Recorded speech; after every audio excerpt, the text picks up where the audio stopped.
public awareness. Together with the Climate and Clean Air Coalition, the United Nations Environment Programme, and the Asia-Pacific Clean Air Partnership developed an assessment of air pollution in the Asia-Pacific science-based solutions. It identifies a portfolio of 25 clean air measures that would contribute to achieving the Sustainable Development Goals and deliver benefits for health and socioeconomic development as well as climate. These integrated solutions are increasingly important because, according to the recent Intergovernmental Panel on Climate Change Working Group 3 report, limiting global warming to 1.5 degrees is beyond reach without immediate and deep emission reduction across all sectors. The good news is there is momentum for better air quality in the last decade. In 2021, UNEP conducted a review of actions taken by 195 countries to improve air quality. The analysis found that while there has been some progress in key sectors, there's been significant increase in access to clean cooking, drastically reducing exposure, and we found that more than 300 people benefited from clean cooking and heating programs since 2016. By the end of 2021, over 80 countries representing about 75% of global emissions announced commitments to achieve net zero. If we look at major coal-using countries in our region, China has announced 2060, India 2070, Indonesia 2060, Thailand 2060, Vietnam 2050. These are countries that have set a net zero target, but countries that also have high dependence on coal as an energy source. Pursuant to the net zero announcements, there have also been significant efforts in our region to reduce dependence on coal and power sector. China pledged not to finance coal power plants in other countries. Many countries have shut down coal plants. And under the UN Secretary General and the Energy Transition Council established at the 26th Conference of Parties, it's working with key countries in reducing coal use and speeding up the use of renewable energy. In 2008, WHO and other organizations calculated that coal particulates pollution caused approximately 1 million deaths annually across the world, which is approximately a third of all premature deaths. In the transport sector, again, we look at the importance of mitigating emissions. Many countries have also adopted national and subnational laws to address air pollution. We've seen political will. And we've seen that in major cities, the city governments in Beijing, they met the national air quality standards for the first time. Finally, 6,000 cities in 117 countries now monitor air quality and increased by almost sixfold. While there has been progress, recent analysis for countries in our region demonstrate the transboundary nature of air pollution and the importance of regional cooperation for clean air. While there are several intergovernmental and voluntary initiatives, they haven't been successful in reversing the region's air quality. So in the UNEP report regulating air quality, the first global assessment on air pollution, we found that only 31% of countries have legal mechanisms for managing or addressing transboundary air pollution. We really hope to continue to work with partners to strengthen regional cooperation on air pollution. There is growing momentum for action, for example, the International Day of Clean Air for Blue Skies. But we found the challenge is ensuring implementation, existing policies and commitments to reduce air pollution. We're finding that we need harmonization of standards. We need critical capacity building. We need to facilitate exchanges of experiences and good practices. We need investment for air quality that matches the scale of the problem. While we're all working, there are a lot of good initiatives. It's not enough. Financing is critical element in air quality management, and it will be necessary to shift the needle on air pollution. Unfortunately, less than 1% of the total development and foundation funding of official development assistance is spent for tackling air pollution. So we know inadequate funding is a significant issue. Physicians and healthcare professionals are a trusted voice that can drive change in the fight against air pollution. There's scope to strengthen their capacity to fulfill this role. I hope with the engagement of medical associations, you can be even stronger advocates for clean air in our communities. Air pollution is a shared responsibility. We need partnerships that involve government, private sector, civil society to support and facilitate clean air action. I look very much forward to working with you to beat air pollution for healthy air and a healthy planet. I wish you fruitful discussions. I thank you. Thank you very much, Ms. Sharing, for this excellent talk and telling us about the current status in Asia and the importance for our engagement. And we are also looking forward very much to work together with your office in our efforts towards bringing down the levels of air pollution and in mitigating climate change. So thank you very much for your excellent talk. I would like to now invite you. It's our great honor to invite you to inaugurate the APAAACI Allergy Week 2022 officially. So Ms. Sharing, could you kindly please inaugurate our APAAACI Allergy Week 2022? Thank you very much, Professor Ruby Pavankar. It gives me great pleasure to inaugurate the Asia Pacific Association of Allergy, Asthma, Clinical Immunology APAAACI Allergy Week 2022 with a focus on climate change, a global challenge, impact on allergic diseases beyond the pandemic. Today, science tells us that the next 10 years will be the most important to prevent the catastrophes of climate change and extinction of up to a million species. We know human health and the health of environment are inextricably linked. We know that WHO estimates that more than 13 million deaths around the world each year are due to unavoidable environmental causes. We also know that our Asia-Pacific region is regressing when it comes to most sustainable development goals, including climate action. So I thank you very much for focusing on climate change during this important Allergy Week. I thank you. Thank you very much. And we declare this open under your inauguration. Thank you very much. It's my pleasure now to introduce our second speaker, who is a very well-known figure, Ms. Shazia Rafi. She's the president and convener of Air Quality Asia, and she will talk on air pollution and climate change, our interlinked health crisis. Ms. Shazia Rafi has been working in this area for a very long time. She's a consultant specializing in parliamentary diplomacy related to the UN Sustainable Development Goals.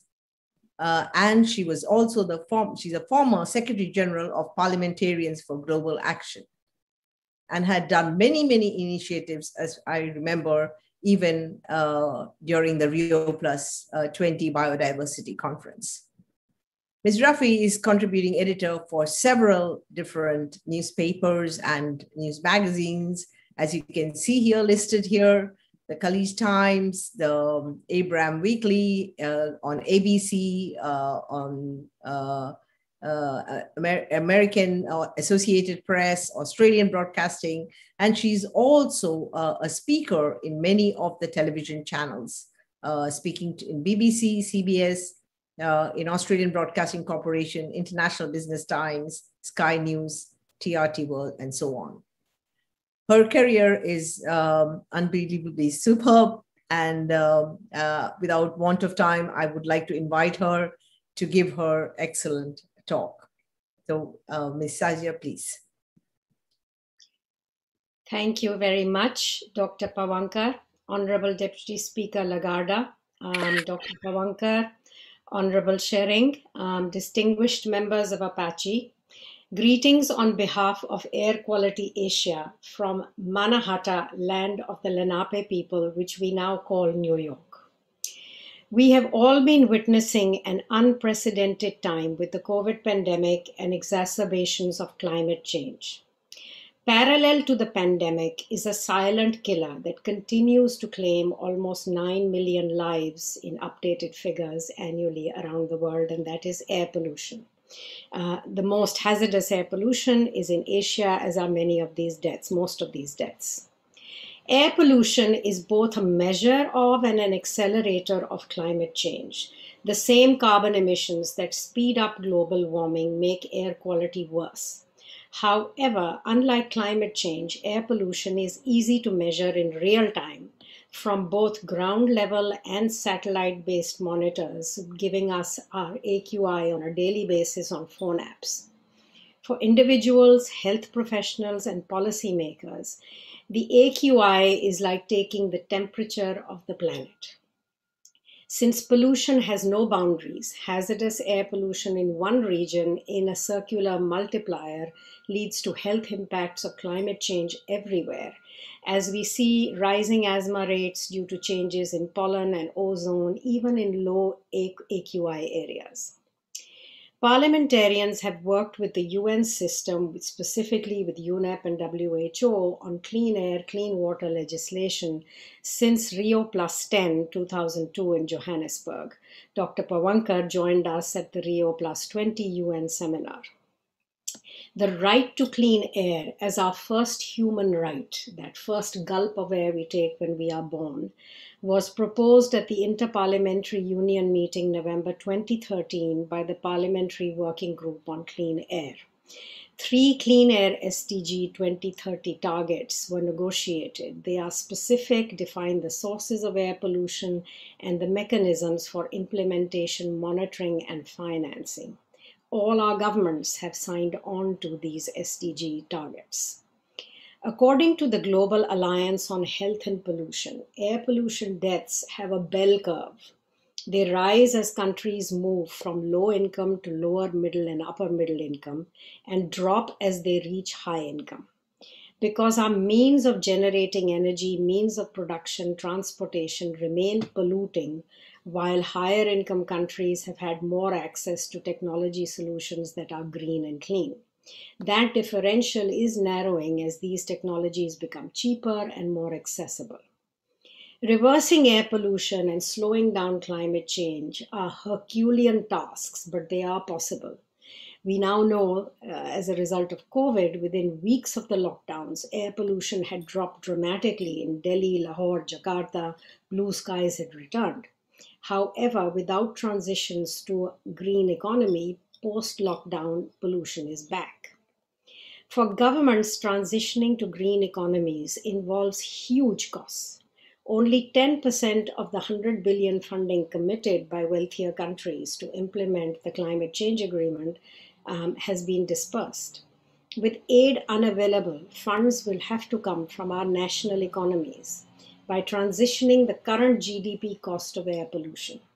According to the World Bank, globally, the cost of air pollution, the health and welfare costs, was 5.3 trillion in 2016. The majority of that cost is in Asia. For example, India's cost of air pollution was 7.8% of GDP in that year. Applied to 2019 GDP, that's almost 200 billion leaking out of the Indian economy in air pollution costs every year. Governments, however, need your help as medical experts to move that needle faster. It's the base health data that you see first in your clinics as you take care of your patients that must drive environmental health policy. And for that, you are the strongest advocates. 1, we need updated data on health impact, morbidity, and mortality urgently. WHO is still using 2015 base data for mortality. It needs to be updated in every country to at least 2019. 2, this data needs to be targeted also on the numbers of for morbidity and disease, on the number of ER visits for asthma, COPD, stroke, ischemic heart disease, and it needs to be reported into central data gathering and analysis institutions that are independent of government.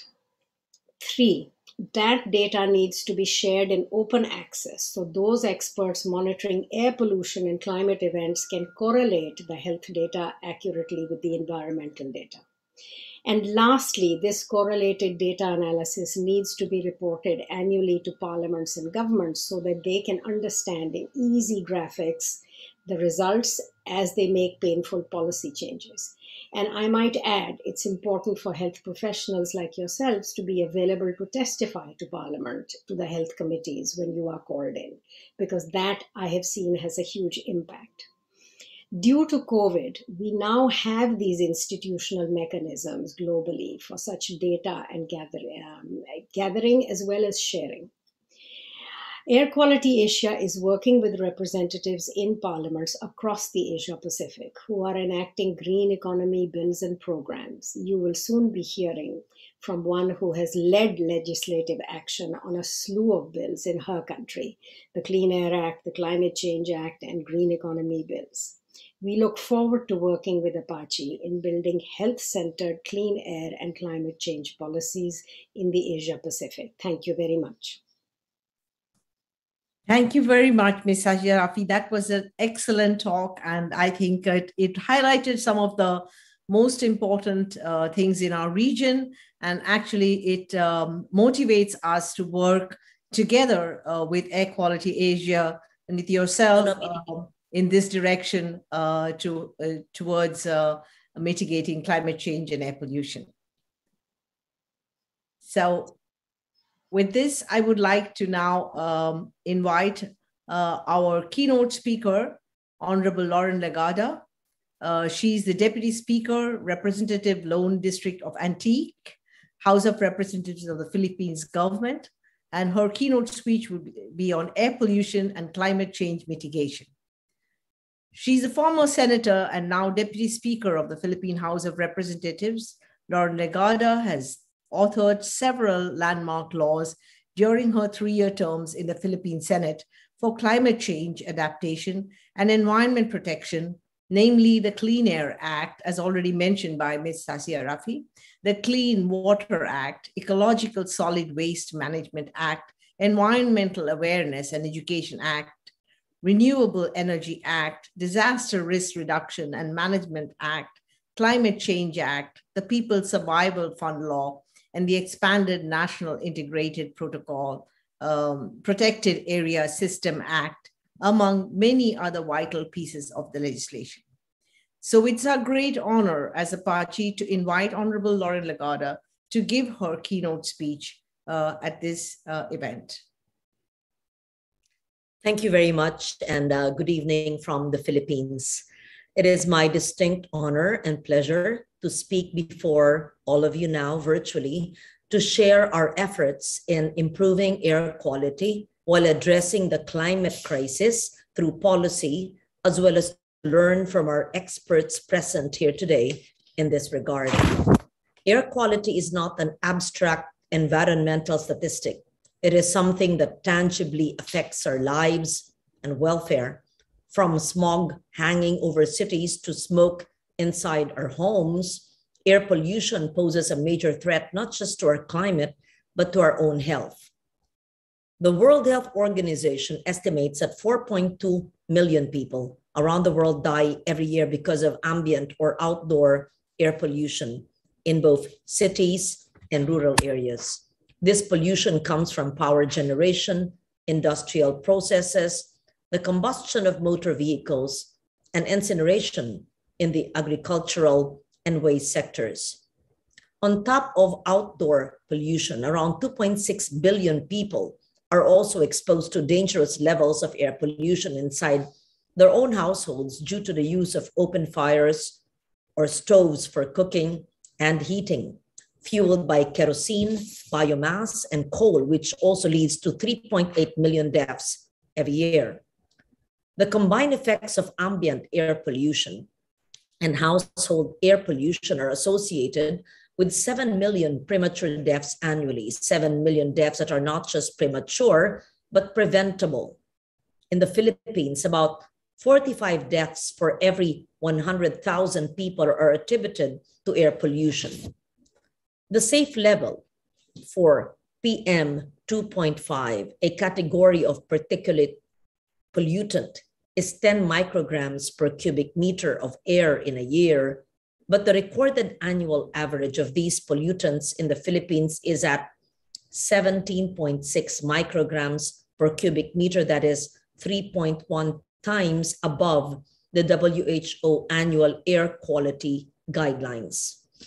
The number one source of this pollution comes from vehicles. In 2019, the Philippines recorded 4.7 million registered vehicles nationwide, a number that has been steadily increasing over the years. It is exacerbating not just air pollution, but the climate crisis as well. Air quality and climate change are closely intertwined because the factors that cause air pollution, such as the combustion of fossil fuels, are also the major sources of carbon emissions.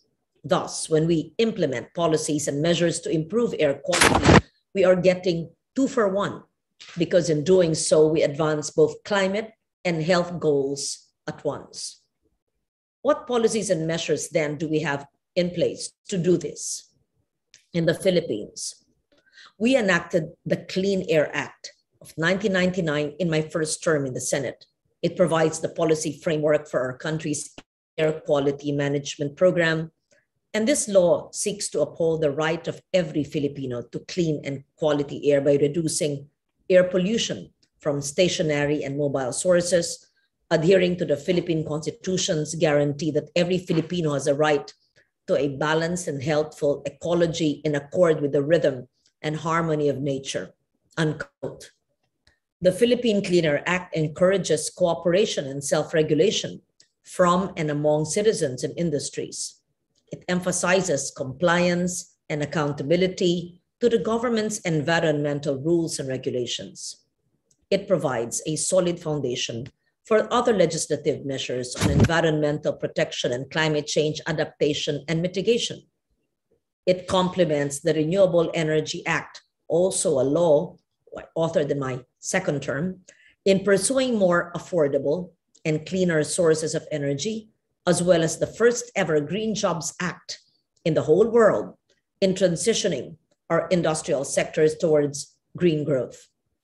We pursue this development path of a low carbon economy because this is the only course for us to be climate resilient. In the Pacific region, which is the world's most vulnerable to the impacts of climate change, this is the only path to survival. Among our countries are those that have been worst hit by climate change impacts. Storms, floods, and droughts are intensifying, pushing the poor even further into poverty. In our most vulnerable communities, families live one disaster away from losing everything, their homes, their livelihoods, even their lives. Years of industrialization led by developed countries in the first place, who have historically contributed the most to global emissions, have brought us to an unhealthy state of the environment. Letting the same behavior continue unchecked will do nothing to change the grim fate that awaits us in a rapidly warming world. Today, the call before all of us is clear. Let us not make the situation worse by ignoring the health risks and economic costs of the worsening levels of air pollution. Producing clean energy from wind, water, and other renewable power sources, solar, must be the priority of every government because they are not only sustainable, they also lessen dependence on dirty energy like coal. We should also be taking and pushing for mitigating measures such as the reduction of black carbon from diesel-fed vehicles, the municipal solid waste sector, household cooking and domestic heating, oil and natural gas production, and agriculture. In this critical decade where the health sector has borne much of the responsibility of steering our people to safety from COVID-19, I urge you to move forward through fostering a policy environment where policies can unlock national potential and serve as a foundation for inclusive and sustainable development where our people could thrive and prosper. We must consider our actions today as legacy acts because while the ecological and social crisis that we are confronting is turning more and more acute, the opportunity to leave behind the polluting, destructive, and inequitable past is growing just as fast. Let us remember Protecting our environment is protecting our human health. Acting today means securing our tomorrow. And in light of the new realities and challenges we face due to a warming planet, we are expected to do more for the safety and future of our people, our country, and our planet. May this gathering tonight mark a significant step in this direction. Thank you for this opportunity to be able to join you in this very important forum tonight. Thank you very much, Honorable Lauren Legada, for your excellent talk and for addressing the important issues of climate change and mitigating climate change.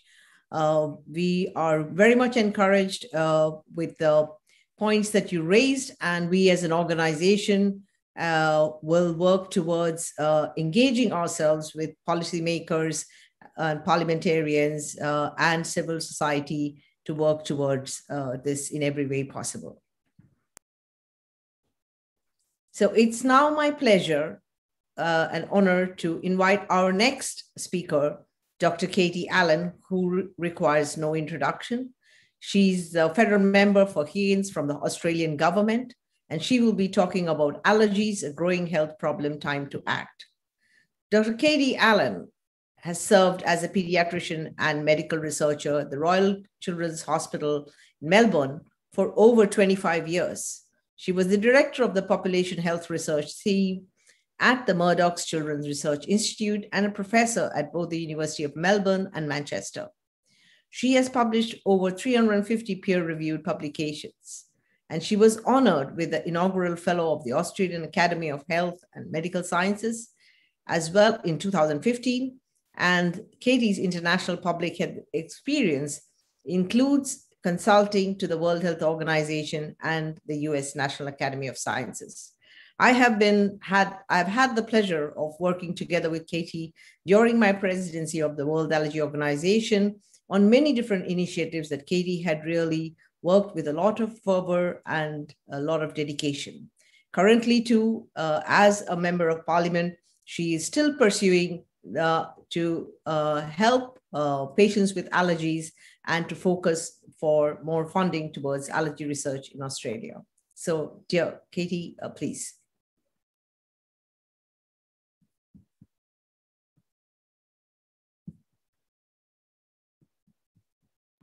Hello colleagues, my name is Dr. Katie Allen and I am delighted to be attending via a video link. I'm sorry I can't be there in person, but at the moment in Australia there are federal elections that are happening and I'm a member of parliament, so I have other duties. But congratulations to APAAACI for yet another wonderful conference. I was very delighted to join last year, and congratulations to Professor Ruby Pawenka for the wonderful presidency and work that she has done. I know she has led an amazing team for this great conference. I've been asked to say a few words about the rising problem of allergies, and I know all of you who are either doing research or clinical work know that allergies are on the rise around the world, and it is time to act. As a medical researcher and paediatrician myself working in the area of allergy, I help to identify, along with other researchers, the growing problem, particularly of food allergy here in Australia, with up to 1 in 10 infants having food allergy. And that was on the back of the Health Nut study, one of the world's largest single centre research cohorts in food allergy. And that cohort is now reaching the age of 15. We have so much to learn from these sorts of research studies, but I'm delighted that the Vitality study, led by Associate Professor Kirsten Perrott, has just completed recruitment. So they have over 2,500 infants in the vitamin D randomised controlled trial, trying to understand whether food allergy and the increase that we're seeing, particularly in Australia, may have a contribution of vitamin D deficiency. So in just a year's time, we'll know the results of that very interesting and unique study. Now, I've become a parliamentarian, and I've often been asked, why on earth would I do this when I had such a satisfying and interesting job in medical research and as a paediatrician? And today, I'm very proud to say that one of the reasons I got into politics was to make a difference.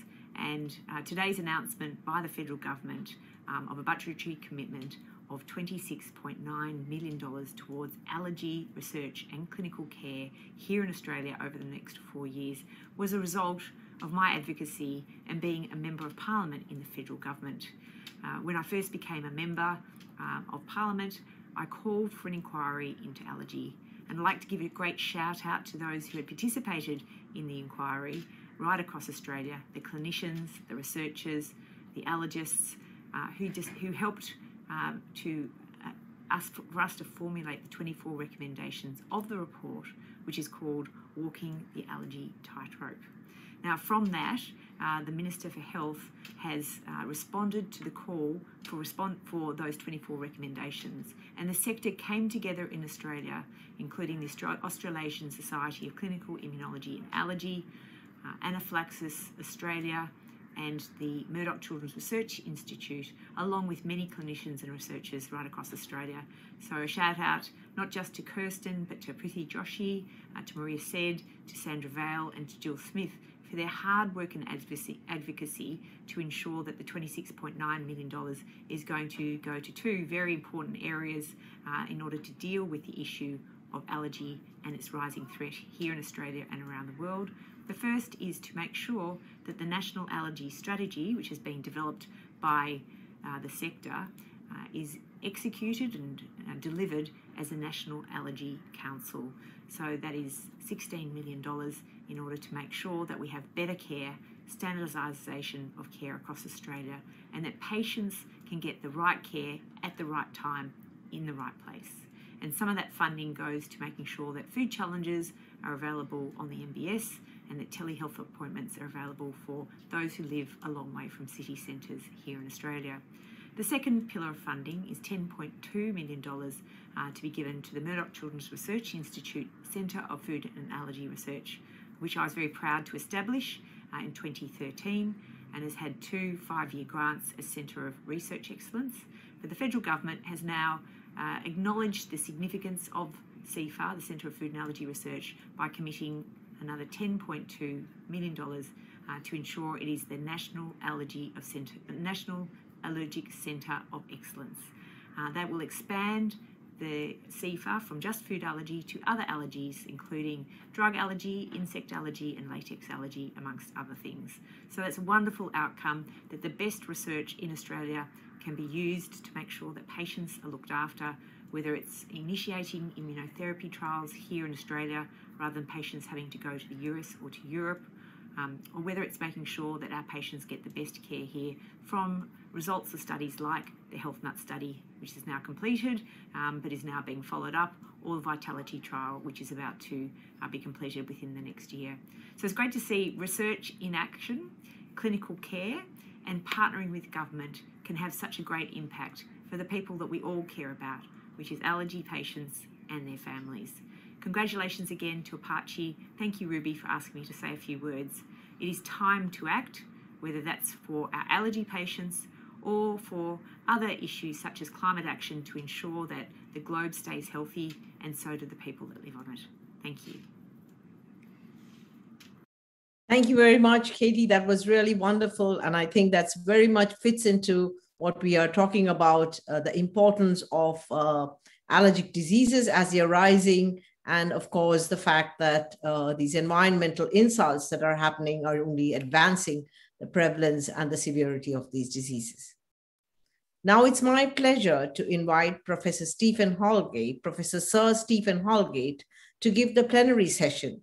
Professor Stephen Holgate is going to talk about air pollution and the impact on respiratory diseases. Professor Sir Stephen Holgate is a clinical professor of immunopharmacology at the University of Southampton, UK, pursuing research into mechanisms of asthma allergy with over 1,000 publications and an H index of 180. He has a special interest in air pollution these days, and he was appointed by the Queen as CBE, which is a great honor, in 2011, and as knighted in 2020 as a Sir for his medical research. He does not require any introduction because we all know he's been a mentor to many people in Europe, in US, and in our region. And it's a great honor to have Professor Sir Stephen Holgate give this talk.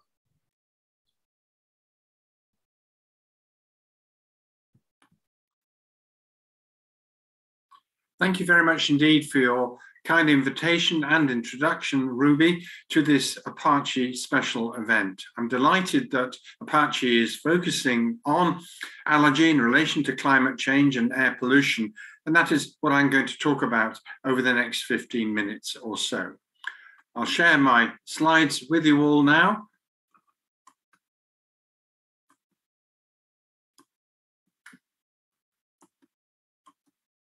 Which is here. And as you'll see, my talk is entitled Allergy, Pollution and Climate Issues. Now, we all know that the world is gradually warming up due to the actions of human beings over many centuries, but this is accelerating now to a point where it's becoming an emergency for the world. In this rectangle, you can see the impacts of this climate change on a whole variety of human diseases. And you can see in the second circle between the central one and the outer rim of the rectangle that the different aspects of our environment that are going to influence human behavior and human disease. For today's talk, however, I'm going to concentrate on two areas. The first is the increase in allergens that are going to happen over the next decades due to accelerating warming, and the second is the effect of air pollution on diseases such as bronchial asthma. So let's start with allergens, and we know that from historical records that the pollen counts are progressively increasing across the world as the atmosphere continues to warm up. This is a rather nice study from the United States published last year that looked at 60 pollen stations in North America. And what you can see retrospectively is the number of years that each of these stations measured pollen counts by the size of the circle, and then the color of the circle moving from blue, which is a reduction in pollen, to red, which is an increase in pollen. You can see that for all of these pollen integrals and seasonal start dates that we're moving currently with increased pollen exposures. So this really is what this climate change is doing to us in terms of generating out in the wider environment pollen integrals and pollen seasons that are changing to increase the exposure of humans to this particular plant material. This second slide is a more recent study published in Nature Communications, and what they've been doing here is applying a climate change model, which is called the Cmi P6 model, to predicting what will happen to a variety of pollens across North America. And you can see that the four geographic maps represent the deciduous broadleaf forest, evergreen needleleaf forest, grasses, and ragweed as we move from left to right. In the top frame, we can see what the status quo is at the moment, collected between 1995 and 2014. And then as we go into the three further maps underneath that one, we can see the impact, firstly, of temperature, which is the top one. Secondly, temperature, precipitation, and CO2 rise, the middle one. And at the bottom, we can see what the land cover change will be on the pollen counts. And you can see that in the center there, the red and yellow areas represent really dramatic changes in the amount of pollen exposure from all of the plant forms as we go forward in this particular model. And that this is far in excess of what would be achieved by temperature alone, which is the top of those three panels, that rainfall and CO2 adds considerably to the ability of increasing the amount of pollen that we're going to be breathing in going forwards. And coming now to Europe, this is just another example. We're looking at ragweed here, and we can see on the left-hand side that the pollen count is predicted between 2041 and 2060 to increase dramatically across the seasons, particularly in Southern Europe and Central Europe, as you can see on the left.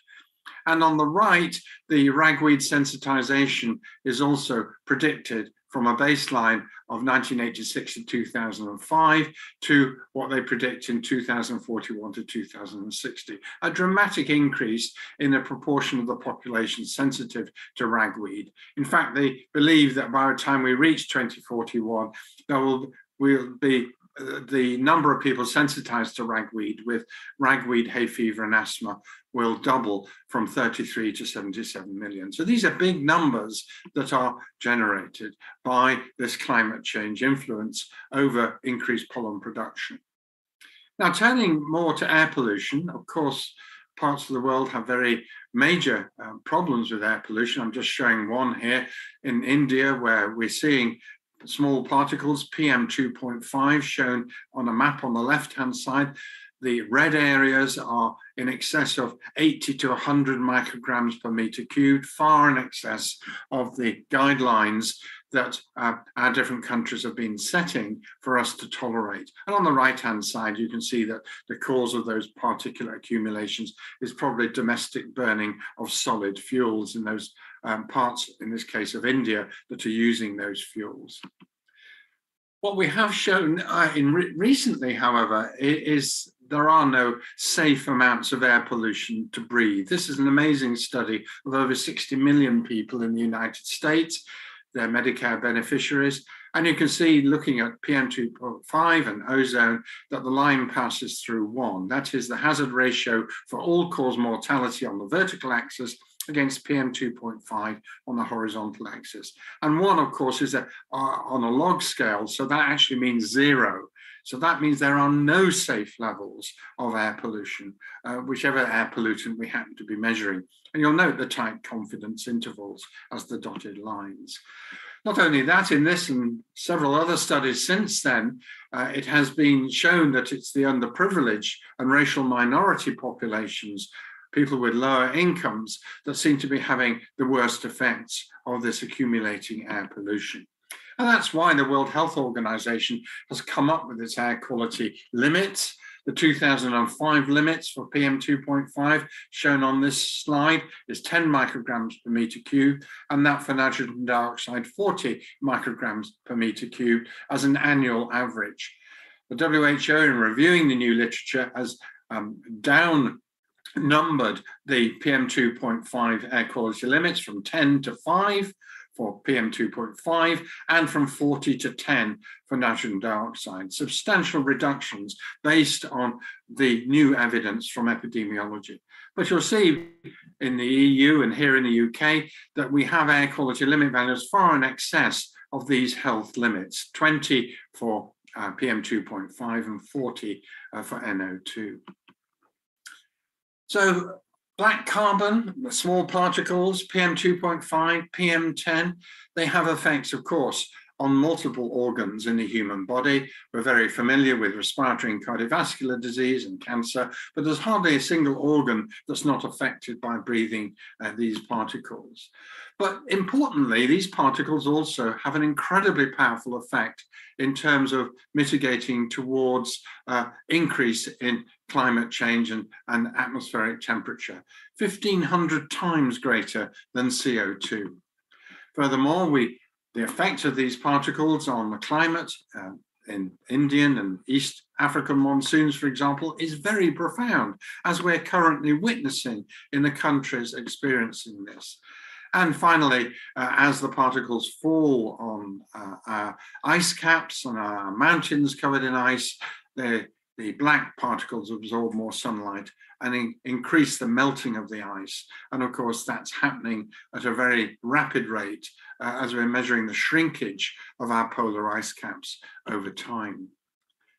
Now, just considering how the air pollution, which damages human health, can also influence climate change, there are 4 particular pollutants I want to concentrate on. These are the short-lived climate pollutants, SLCP, black carbon or particles, methane, tropospheric ozone, and hydrofluorocarbons. And these are responsible for 45% of global warming. So almost the same as that for carbon dioxide. So if we reduce the SLCP, we could reduce warming by as much as 0.6 degrees centigrade over the next few decades. And that's shown on the right-hand side of this slide, where you can see the impact of reducing black carbon and hydrocarbons, and then reducing all of the short-lived climate pollutants. And reducing all of the short-lived climate pollutants shown in orange color on this slide produces a really profound reduction in the amount of warming of our climate. It'll reduce the rate of sea level rise by about 20% during the first half of this century. And by 2100, full mitigation of CO2 and these short-lived climate pollutants could reduce the rate of sea level rise by 50%. Of course, these short-lived pollutants such as methane and ozone interact with each other. This is just a slide to illustrate the generation of ozone in the atmosphere catalyzed by sunlight. And this is where volatile organic chemicals such as methane interact with nitrogen oxides to generate the ozone. And even if we stopped this ozone generation overnight, it will continue to get worse as the climate warms, with more heat waves coming, as we're all familiar with. And as we get more heat waves, more climate warming, we'll have more ozone production, and so on and so on. So this will not be a switch that we can suddenly switch off and hope something will happen immediately. It'll take time. So here in the UK, in 2021, we had COP26. This was an important meeting which brought together climate scientists to try and see how they can improve the targeting of reduced emissions to improve our climate. But I think what's important about this meeting and going forwards, that we've got to look at the co-benefits of cleaning up the air that we all breathe, as well as reducing the emissions that are going to lead to climate change. And this is really why the idea of having co-benefits is really low-hanging fruit in this particular area. And we should, in all of our policies now, be exploring the mutual benefits of climate change mitigation and air pollution and improving human health. Recognizing, of course, that if we do reduce these, there may be some interactions that might go slightly in the other direction. But generally speaking, if we targeted these things together, we're going to get great improvement in both human health and stop this relentless push towards climate change. And this was beautifully summarized in a recent Clean Air Fund report that was published last year called Joined Up Action on Air Pollution and Climate Change. You can get it off the web. I won't read this slide out, but basically it's telling us that we can do all sorts of things to reap the co-benefits of cleaning up the air we breathe, improving human health, and at the same time prevent this climate change. Now, people will change their behavior towards these beneficial effects, but only if they see the new behavior as easy, rewarding, empowering, and normal. So as health professionals, there are three things I think we need to be trying to do here. We've got to explore the capability of being able to increase the population's chance of breathing cleaner air by influencing at all sorts of different levels what the emissions of air pollutants are and their controls within our different countries. Therefore, we have to try and, as health professionals, lever opportunity to move to lower air quality standards in our countries. And we've got to try and motivate our politicians, both local and central, as well as the public and industry, to want to do this, to generate the behavior change. I firmly believe that medical and health professionals have a key role to play in this journey. We are the trusted messengers for human health. So if we work together trying to reduce air pollution at the same time as cleaning up the atmosphere in relation to climate change, then we're going to get the added benefits, which future generations, of course, are going to be thankful to us for. Thank you very much indeed for giving me the time to give this presentation. Thank you very much, Professor Sir Holgate. That was an excellent talk. And actually, you have worked in this space for so many years, and we look forward to having the opportunity to have your guidance and to work together in the Asia-Pacific region on this important aspect. It is now my pleasure, before we have the panel discussion that will be led by Professor Bernard Tong and Professor Lobo. Before that, I would like to actually share with you some of our global expert insights. So we've heard two of our global experts in the beginning of our program as a prelude to our APAAACI Allergy Week. And now I would like to introduce Professor Cmi P6, who is the director of the Swiss Institute of Allergy and Asthma Research, CIAF, and also at the University of Zurich. He's a professor, and at the Christine Koenig Center for Allergy Research and Education in Davos, Switzerland. Professor Cmi P6 has done a lot of work on the epithelial barrier hypothesis, which plays an important role in the health, body, and environment interactions also. And I would then also like to introduce Carrie Christine Nadeau from Stanford, who will also be speaking to us. And she's at the Sheen Parker Center for Allergy and is working very much in the area of climate action and climate change. And then Professor Stan Feynman, who will be talking to us. He's from the Emory University. And after the panel discussion, we will have also Professor David Peden from the Andrews Distinguished Professor at the North Carolina School of Medicine, Professor Gennaro D'Amato at the University of Naples in Italy, Professor Isabella Anasi Meseno in INSERM, Montpellier University, Professor Randeep Guleria, Director of the All India Institute of Medical Sciences. So they will be speaking after the panel discussion. So let's invite Professor Cmi P6, Professor Carrie Nadeau, and Professor Stan Feynman.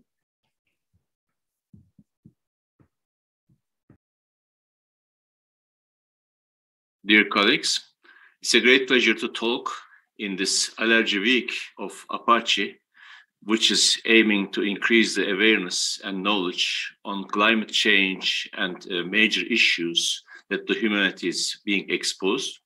I'll give two talks here. The first talk will be the pandemic of type 2 diseases and mechanisms. The first talk will be epithelial barrier hypothesis and the pandemic of type 2 diseases. I'll mainly focus here on the mechanisms. I would like to thank Professor Ruby Pavankar, the president of APAACI, for this organization. And I'll start my talk now. And this hypothesis is something very old, but also something very new as the data is collected together. The world is changing very rapidly. It is so much populated, quite overpopulated, and there is major threats to humanity and nature of the world. We will not discuss global warming and climate change today, but as you all know, that's a big threat. Exposure to toxic substances and development of 2 billion patients, which is going to be today's talk, epithelial barrier hypothesis. Pandemics of infectious diseases like COVID-19, Ebola, and also the red part will be the parts of this talk, staph aureus and antibiotic resistance. Biodiversity loss in the nature. We will talk about biodiversity loss in the microbiome and reasons of this biodiversity loss in the human microbiome. Ignorance of the above problems, anti-vaccine groups, anti-science groups are also major threats to humanity. And as immunologists, we have to really handle this perfectly. We shouldn't give them any chance. And ignorant global leaders is also a big problem. You all know from your own countries. This can be a leader from the religious areas. It can be a leader from political areas, from political parties. So this is also a huge problem. I'll start with allergic diseases. Allergen-specific and general type 2 response is a hallmark of allergic diseases, and it goes together with peripheral and tissue eosinophilia, epithelial barrier defect, goblet cell hyperplasia, excess and bad quality mucus production, mucociliary dysfunction, and remodeling. To better understand allergic diseases, we have to look at origins of type 2 response, which is expulsion of parasites and larvae. We go back around 90 years to Zurich University Parasitology Department and look at the studies of William Loeffler. William Loeffler at that time described the Loeffler's pneumonia in response to Ascaris, schistosoma, and hookworms. And if you follow the numbers, you will understand what's going on in Loeffler's pneumonia. And eosinophilic pneumonia occurs in response to Ascaris, schistosoma, and hookworms. And at that time, these small larvae, which are at the size of 0.5 to 1 millimeter, should be expulsed from the lungs because they will get adults at the size of 15 to 20 centimeters. And the coughed up larvae are swallowed, and worms get adult at the size of 10, 15 centimeters. So this is an important point here, that the epithelial barrier in the lungs opens, and all of the larvae are moved up and exposed to the mucosal lumen. And if it didn't work, this would be the case that we would see, and there will be a lot of Ascaris coming from the bronchial tree, which is a deadly situation. So this is evolutionary guaranteed somehow that we show a strong type 2 response and eosinophilic pneumonia and eosinophilic inflammation to parasite. And here we have another example. This is Sarcoptes scabies, the agent of scabies. And we can see that this agent of scabies is also causing an eosinophilic dermatitis in the skin, and the skin also is trying to expulse this parasite in the best way. So what happened after 1960s is an important point. We had epithelial barrier damaging substances and exposure, and in 1819, the first cases of hay fever were reported by John Bostock, and in 1873, the first series was published by Charles Blakely, and it was very difficult to collect these series at that time. Nowadays, in an outpatient clinic, you can find these cases within 20, 30 minutes, more than hundreds of cases with one advertisement. And in 1900, Swiss Army had only 1% allergic individuals. In 1960, there was also 1 to 3% allergic individuals. But the numbers after 1960 started to show a very significant increase. Swedish Army had 4.4% in 1971, which increased to 8.4% in 1981.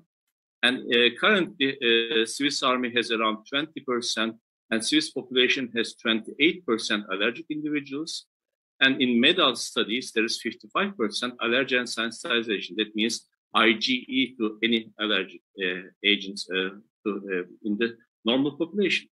And after 2000, we had another series of events. Food allergy, EOE, drug hypersensitivity started to increase very significantly. So 1960 is the time that allergy and asthma pandemic begins. And it was noticed that the prevalence of asthma increased in Finnish soldiers very significantly in 1961. In early 1960s, it was noticed that asthma suddenly increased in almost every age group in England. From 1965 to 1980, there was a tenfold increase in the number of hospitalized children with asthma in Australia, England, New Zealand, Canada, and United States.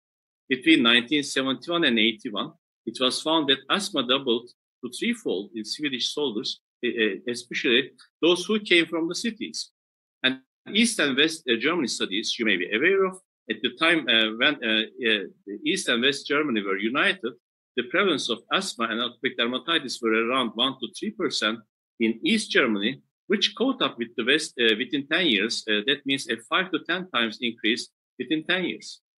And in 1970s, which is the basis of ignorance hypothesis of Wolf-Synchronago, there was almost no IgA and IgG response to allergens. Healthy people had very little or no IgG antibodies to harmless environmental antigens in 1970s and 80s. IgA and IgG against environmental factors started to increase after 1970s, and specific IgA measured in frozen sera increased more than twice between 1990 and 1998 when measured even with the same method.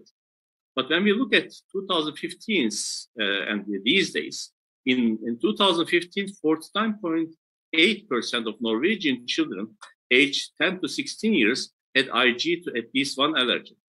In 2017, almost all adults were positive for IgG against olive, birch, and house dust mite. In 2018, IgG against milk and eggs was close to 100% in 1-year-old babies. This is amazing. You can't imagine that about 40, 50 years ago, there was no IgG against eggs in babies, and nowadays it is almost 100%. And this is an important point for immunologists, and many immunologists don't know this. In a large panel test measuring 64 allergy allergens in 2019, 90% of those with rhinitis, conjunctivitis, and asthma have at least one specific IG positive. And this is a figure from 1960s, 52 to 66, and showing deaths from asthma. And deaths from asthma did not change between 1952 and 1960, but after 1960, children aged 10 to 14 years have tripled in 6 years, and again, children ages of 15 to 34 years have doubled. These are very major changes that deaths from asthma showed a very significant increase after 1960s. Another important pandemic, which many people are not aware, except the people who are focused on this agent, Staph aureus pandemic, started after 1980s. Staph aureus specific IG was negative if only skin colonization was present in 1985. And when we were in medical school, it was very commonly known, and it was an exam question. There was usually 4% nasal carriers of Staph aureus. In 1985, only 12% of the pustulas, boils infected with Staph aureus had IgE antibodies. But when we come to 2019, Staph aureus specific IG was positive in 39% of healthy people, 58% of mild asthmatics, and 76% of severe asthmatics. In 2020s, more than 95% of atopic dermatitis and chronic sinusitis have colonization of Staph aureus in the lesions. So this is a big change, and this only happened within the last few years, and this is a very major change that affected our lives, and that will certainly affect our lives, because Staph aureus is one of the major agents of hospital infections, and it is affecting all the mucosal inflammations. In addition, it's also affecting all the joint and bone infections, and it's a very major cause of these infections.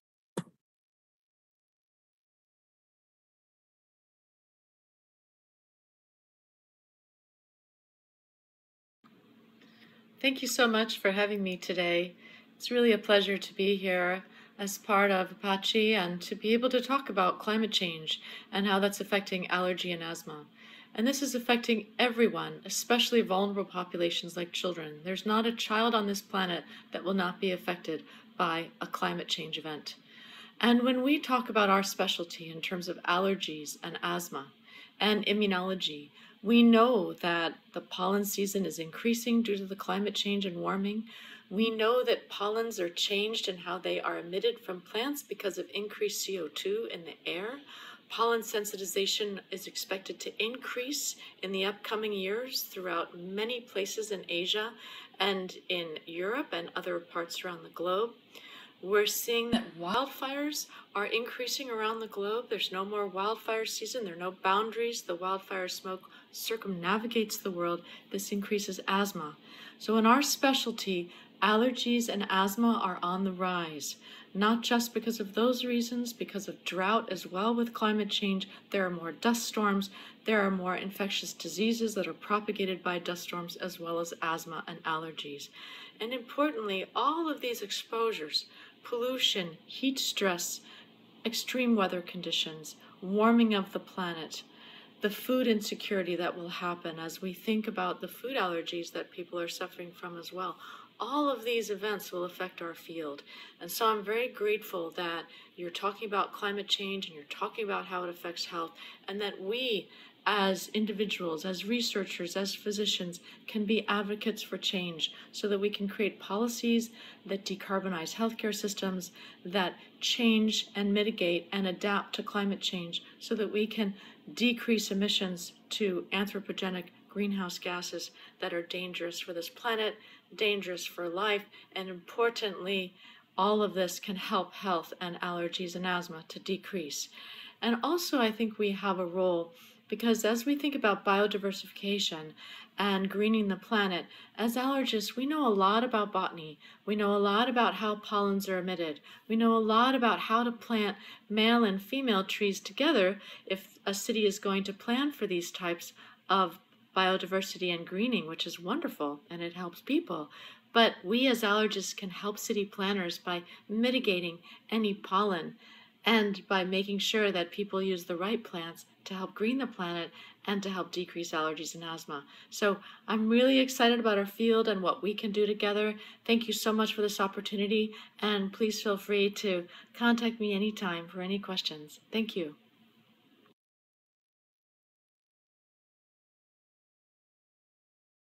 Hello, everybody. This is Dr. Feynman. I'm glad to be participating in the Asia Pacific Association of Allergy, Asthma, and Clinical Immunology, Allergy Week 2022, talking about climate change and the impact on allergies. And the reason that I want to talk about that is because we've been studying that now here in the Atlanta area for a number of years. We've been collecting pollen, and we recently, let me just see if I could find that article. Here we go. This is the article that we just published last year in the Annals of Allergy, looking at the long-term pollen trends and associations between pollen phrenology and seasonal climate change in Atlanta. So we looked at 27 years of pollen data, and the CDC correlated that with the climate and the warming trends and showed that with the increasing warming trends, there is higher pollen counts. In fact, the oak tree went up 5% per year. And you can see in this graph right here, in this that I'm circling right here, through the years, as the weather goes up, the pollen is increasing as well. And what we're seeing is not only a higher pollen count, but we're seeing an earlier pollen count. This past year, since February, we've had pollen counts in the high or very high range in 59 of the 72 days. That's over area. We have higher pollen counts, and we know that that negatively impacts the patients. So again, hopefully this data is interesting to you, and we would appreciate your feedback.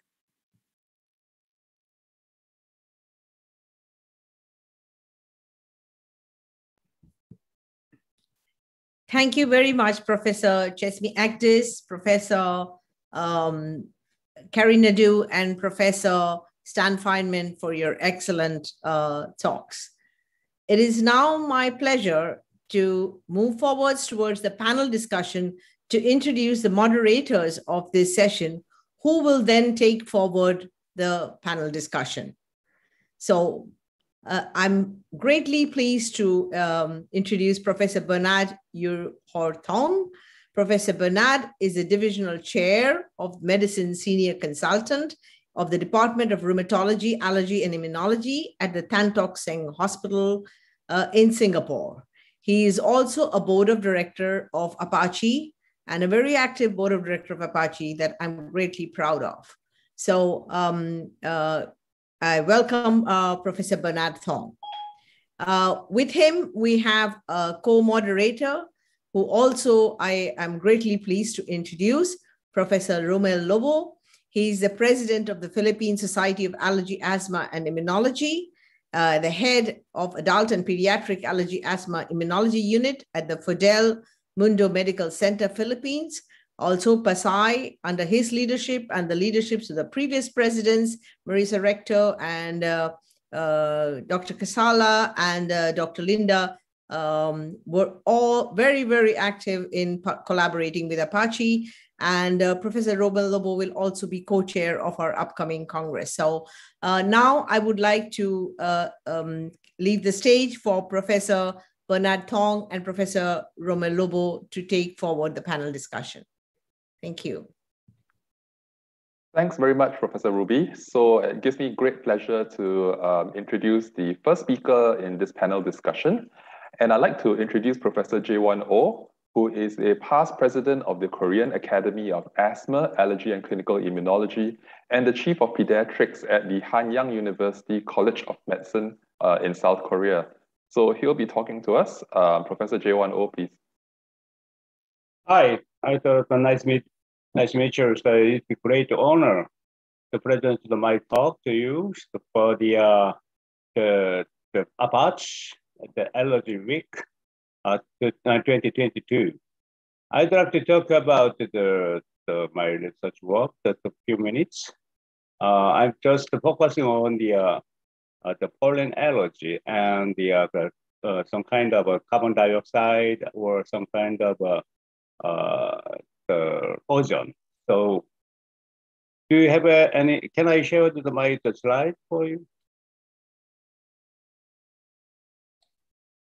Yes, please, Professor. Okay, please.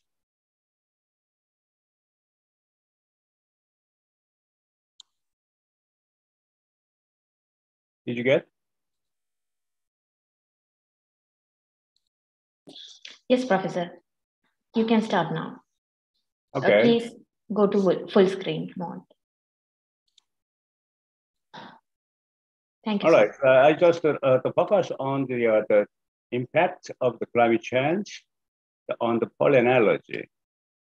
The previous lectures from the Professor Stefan Holgate, he mentioned about the pollen allergy, and also there are so many professors to mention about the pollen allergy and the climate changes.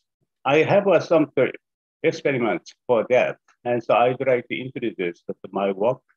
The first one is the carbon dioxide, the relationship between the carbon dioxide and the pollen allergy, and the second one is the pollen sensitization, the rate, and was increased in the childhood in Asian Pacific area. And the third one is that finally the pollen season was extended for over 25 years. And so I'd like to talk about that for a few minutes. Carbon dioxide, as you know, is one of the most important greenhouse gas. And so that the air concentration has increased from the pre-industrial value of about 280 to 440 ppm recently. As carbon dioxide observed in infrared radiation, an increase in atmospheric concentration will elevate the surface temperature. And since 1970, average surface air temperature has increased by approximately up to 1 degree Celsius. We have some the chamber study for the evaluating the correlation between the carbon dioxide concentration and the oak allergen concentration. As you can see, that we have three of the open top chambers in the National Institute of the Forest Science in Korea. As you can see, the one chamber, we push the 400 ppm of carbon dioxide for 1 year. The second one is 600 ppm, the carbon dioxide. The third one is 800 ppm of carbon dioxide. As you can see, that inside the carbon dioxide injection nodule, they spread the carbon dioxide all days. And so in there, so the plants of the oak cultivated for 1 year. And so they made some kind of a pollen in there. So we counted the pollen the whole concentration and the pollen allergy. And so, as you know, the oak allergen is a QA1, is the major allergen. And so we measured the QA1's concentration in these chambers. And so, as you can see, the 400 ppm is a recent air concentration. And so a 600 ppm mean is that IPCC suggests that is the 2050 years. And in future, and the 800 ppm is in the 2070, maybe they expected. And so as you can see, after 800 ppm of carbon dioxide, the chambers increasing the 353.8 of allergen, significantly compared to the 400 ppm of carbon dioxide. And so we get to the other study for the ragweed allergen. The ragweed is the most common allergenic plant in autumn in Korea. And so that's why we choose the ragweed. And so as you can see, we have the 4 chambers for these studies, 400, 500, 600, over 1,000 ppm of carbon dioxide. Inside the chambers, we have the 10 plants that cultivated the ragweed. And so as you can see that also they are so increased concentration over the 600 ppm of carbon dioxide. And anyways, that we took some kind of a field study for that. And so we compared between the rural area and the urban area in Korea. And so in that study also that they are significantly increased into the urban areas, the carbon dioxide concentration. And so with the increase in the major ragweed allergens in the urban areas. So 3 years ago, Dr. Jiska is from the Department of Agriculture in the United States. That he very interested in studying in there. And at the time, he recruited the 31 countries. And so 17 stations for the pollen station. And so including the 17 countries and with Korea also including there. And so we gave the data, the 2 data, the 2 city data. The one is the Seoul, the one is the Busan. Busan is also the second, the very common, very largest country in Korea. As you can see, they measured the starting time and the ending time of the pollen season. And so they estimated the pollen season length. As you can see, that in Seoul is the start the pollen season is the 0.85 days annually, and the Busan area is 1.17 days earlier. And that means that the seasonal length is extended 1.13 days in Busan, 0.474 days in Seoul. And so that means that they showed the data, the temperature related changes in the pollen, the abundance and the seasonals in the northern hemisphere area.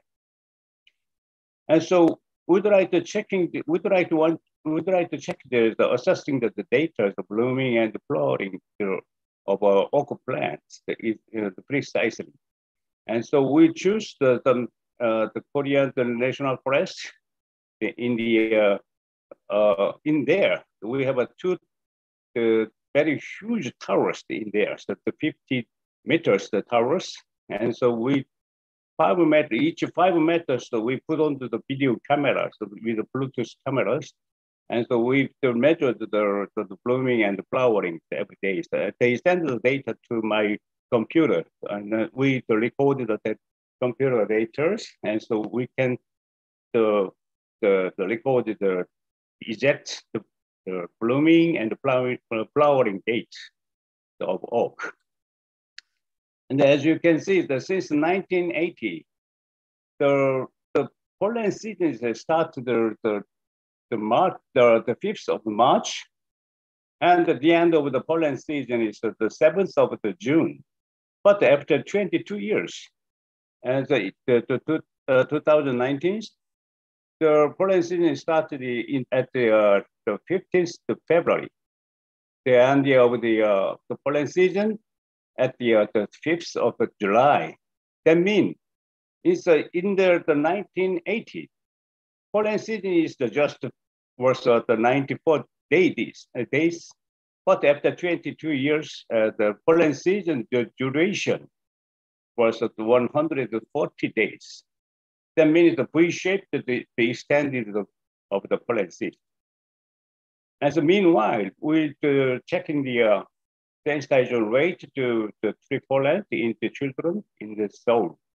And so as you can see, in 1980, approximately 4% of the sensitization rate to the pollen. But after 22 years, the 2019, approximately the 8% of the pollen sensitization rate. So it's significantly increasing each the tree pollens. Interestingly, at the time, as you can see, they're under the 10 years age old is the sensitization rate to the increase. Usually is that as you know, the pollen allergy is just for the over the adolescent and the adult age. But in this study, we found the pollen allergy and the sensitization rate to the pollen. So slowly the increase in the less than 10 years old. And so this this study is published the last years of the pediatric allergy immunology. At the time, is that the editor choose our study and they make the kind of a cover story in the pediatric allergy immunology the last year. And so I'd like to summarize my talk. And so, as I mentioned, the OP and the leg weeds, they're under the elevated carbon dioxide levels.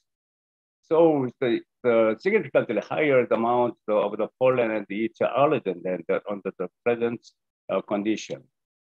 And the second one is the ongoing increase in the temperature. It might be contributed to extended seasonal duration, increasing the pollen load for multiple allergenic pollen. This kind of outcome highlights the important links between the global warming and the public health. There maybe is a correlation between the pollen season and the pollen sensitization rate in childhood as soul. And the annual increasing the sensitization rate in the younger children was determined. This pattern is expected to continue to climate change, I thought. Thank you so much.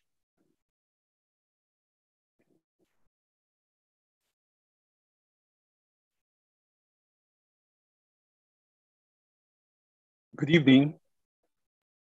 Can I have for our next speaker, it is my pleasure to introduce Professor Zhao Wang.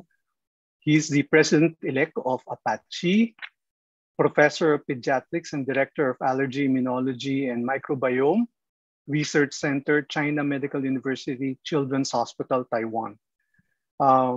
It's a great pleasure to call on him. Professor, the virtual floor is now yours. Okay, thank you, Professor Robert. I would like to share my slide.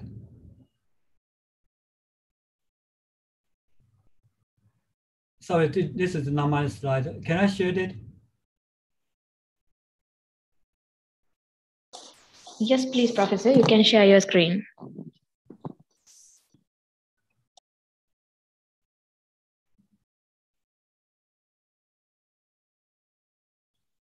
Have you seen my slide?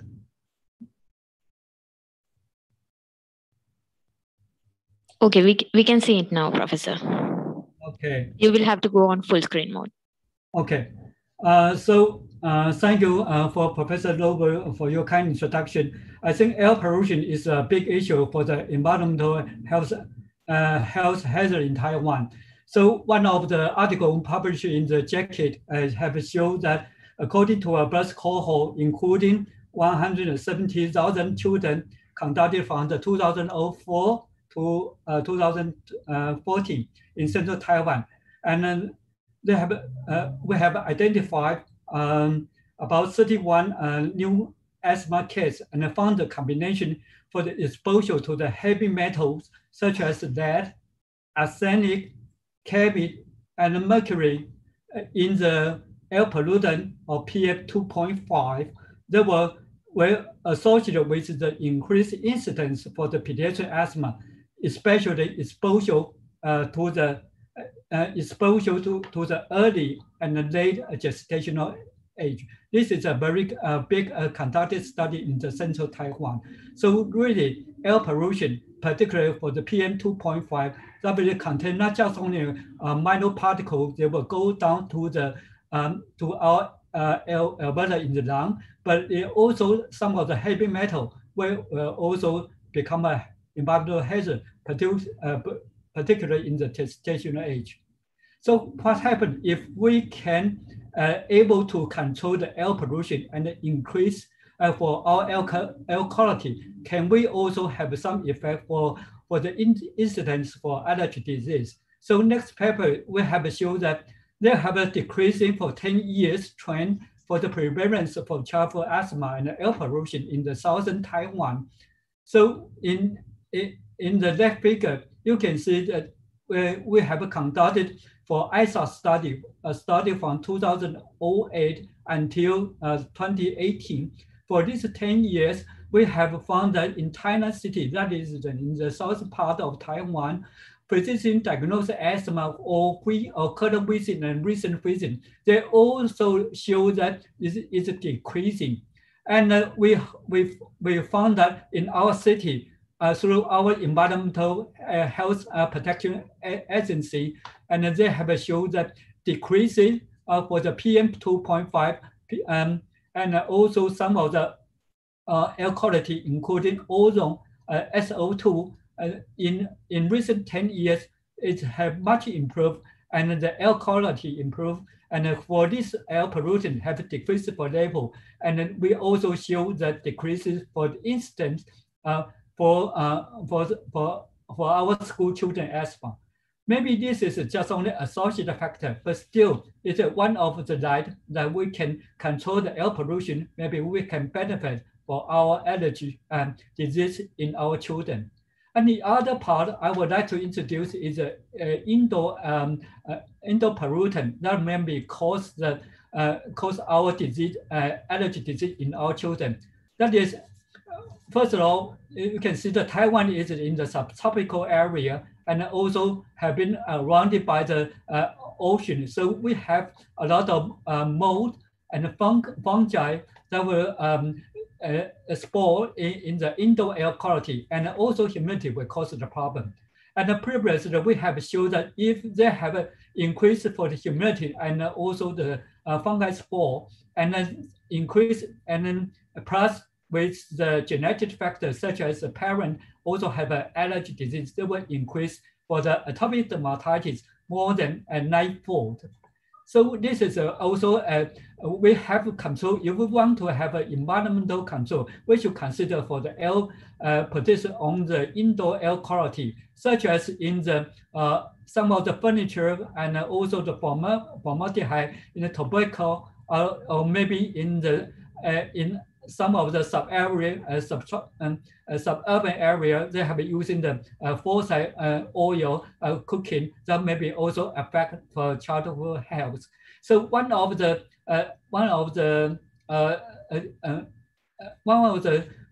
pretty prevalent is the using the plastic utensil. And this plastic utensil somehow they will cause some of the very minor plastic particle that will metabolize in our body. And then you can see that some of the particle will become a solid.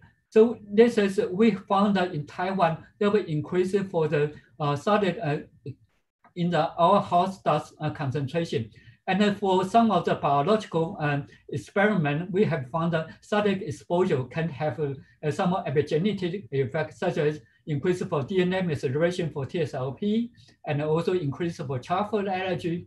This is published in the Environmental Research and Public Health. And more recently, we have found that if the prenatal during the pregnancy, they have exposure for the DEP that is also metabolite, and we can measure in the urine levels related to the neonatal IgE level, and somewhat level increase for the alteration. And for the type 2, CD4 helper T cell that produce the type 2 cytokine that will become allergy and increase for IgE production. So in summary, in Taiwan, we also not just only for the air pollution, we have to be careful. We also need to take care about the indoor air pollutant. Thank you for your attention.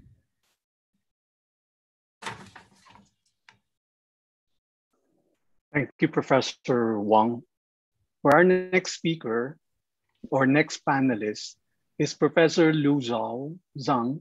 He's the treasurer of Asia Pacific Allergy, Asthma, and Clinical Immunology, and head department of Otolaryngology, head and neck surgery and allergy from Beijing Tongreng Hospital, Capital Medical University, China.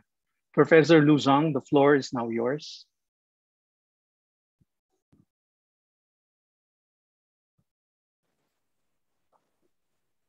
Okay, would you please play?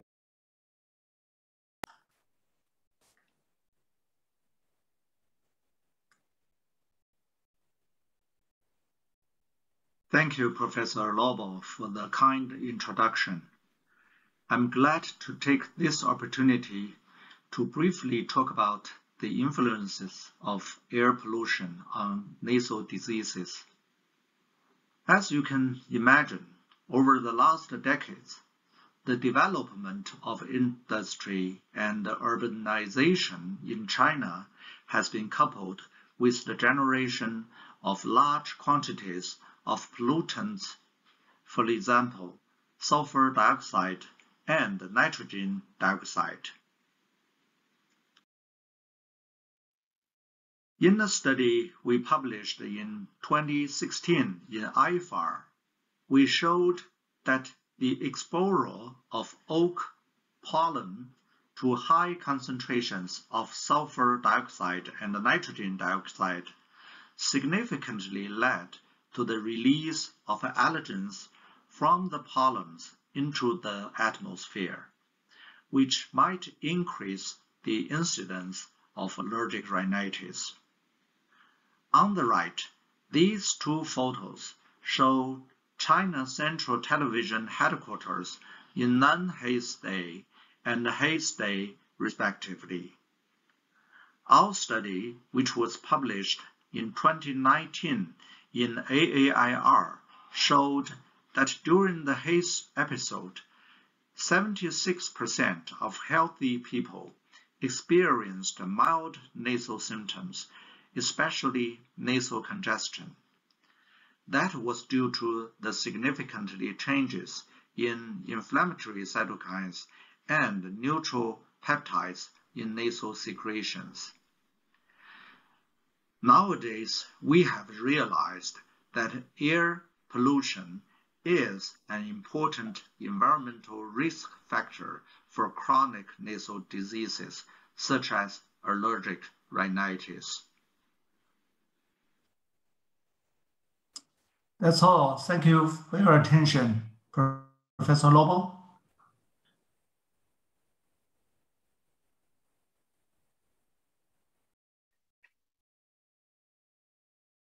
For our next speaker, it is my pleasure to call on Professor Kent Wu.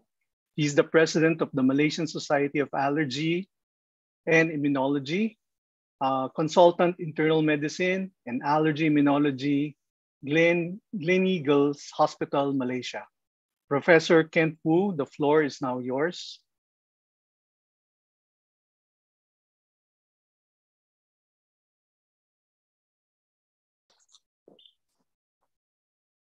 Dr. Kent Wu, I'm sorry, we can't hear you.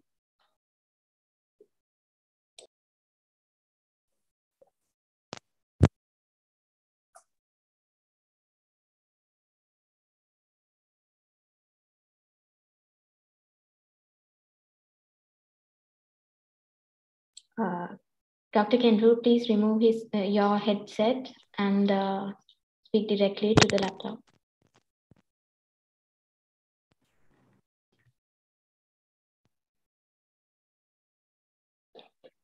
Can you hear me better? Now we can hear you perfectly. Thank you so much. Great. You can carry on.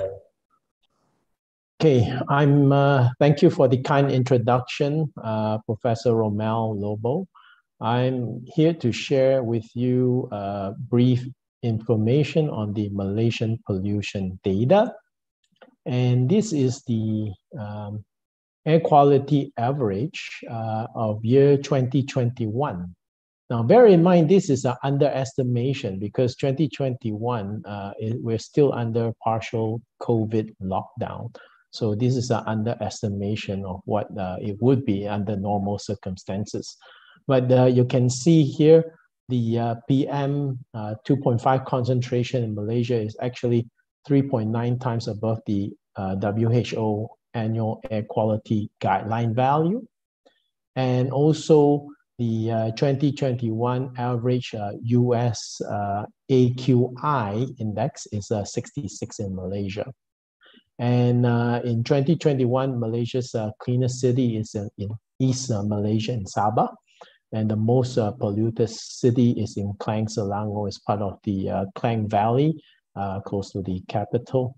And how does Malaysia rank globally in air pollution?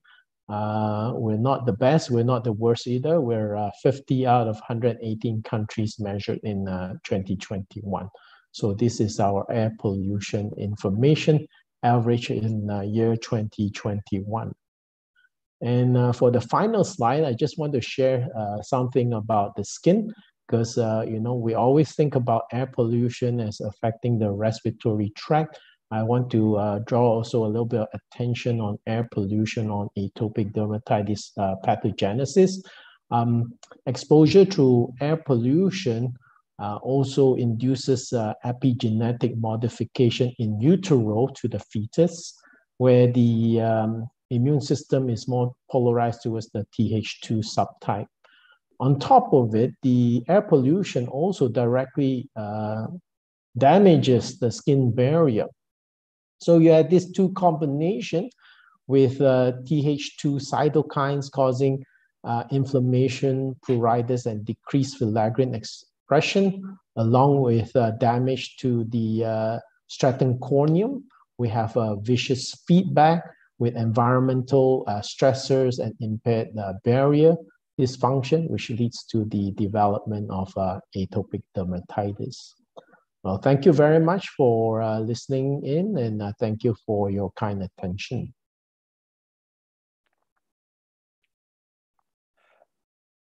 Thanks very much, Kent. And I think Ken brought home a very interesting message just now when I looked at his slides and he was talking about a lockdown. I think for those of us in the region who know, between Singapore and Malaysia, we are linked by this wonderful thing called the Causeway. And I think it was a very happy moment when the Causeway was reopened after 2 years on 1st of April. It wasn't an April Fool's Day joke. But if you think about it, that possibly would also bring along a little bit more pollution across the Causeway in the next couple of months to come. But we'll see. So leaves me now to introduce the last three speakers. It gives me great pleasure to introduce Professor Ting Fan Leung, who is a board member of APAAACI. He is the Alice Ho Muling Nasal Charity Foundation Professor of Pediatrics at the Department of Pediatrics, the Chinese University of Hong Kong in Hong Kong. So Ting Fan, I'll leave the floor now to you to give us your address. Thank you. Thank you. Thank you, Bernard. Maybe I share this slide first. Okay, so I'm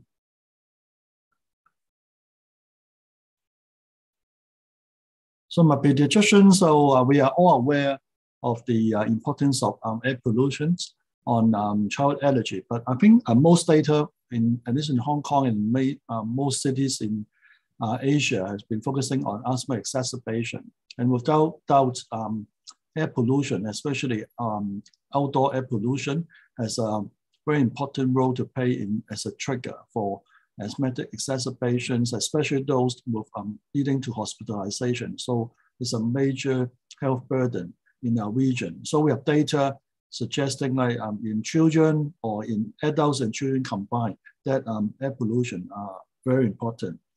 And then in adopting the time series approach, slightly different approach as compared to previous data, we also confirmed such air pollution and ambient temperature and meteorological factors to be associated with asthma hospitalization.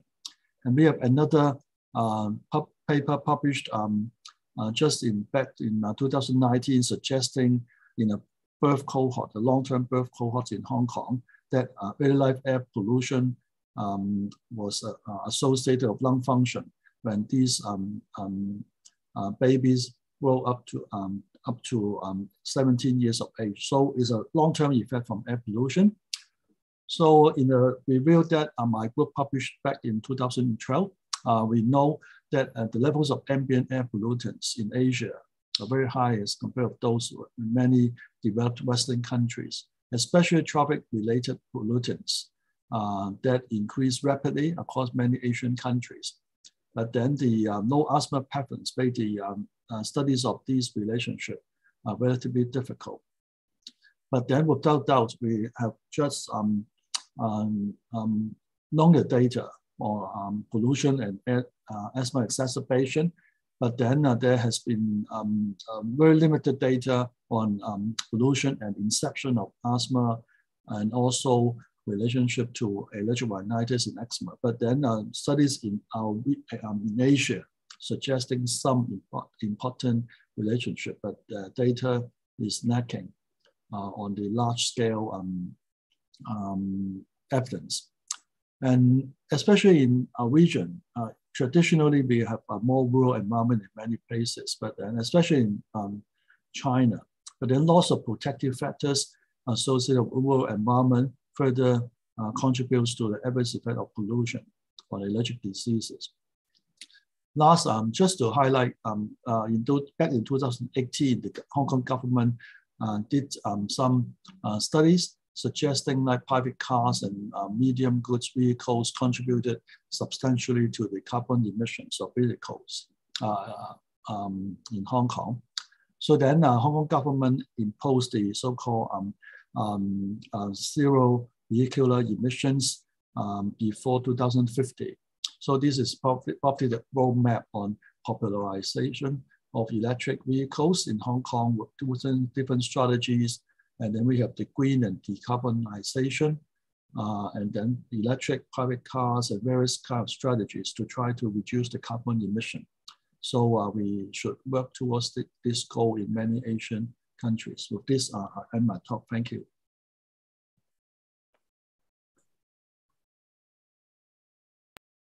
Okay, thank you very much, Professor Ting Fan. I'd like to introduce you now to Professor Wasu Kamshai Satyan, who is a board member of APAACI, and he's a pediatric allergist and immunologist from Cmi Children's Hospital in Thailand. Professor Wasu, please. Thank you, Professor Bernard.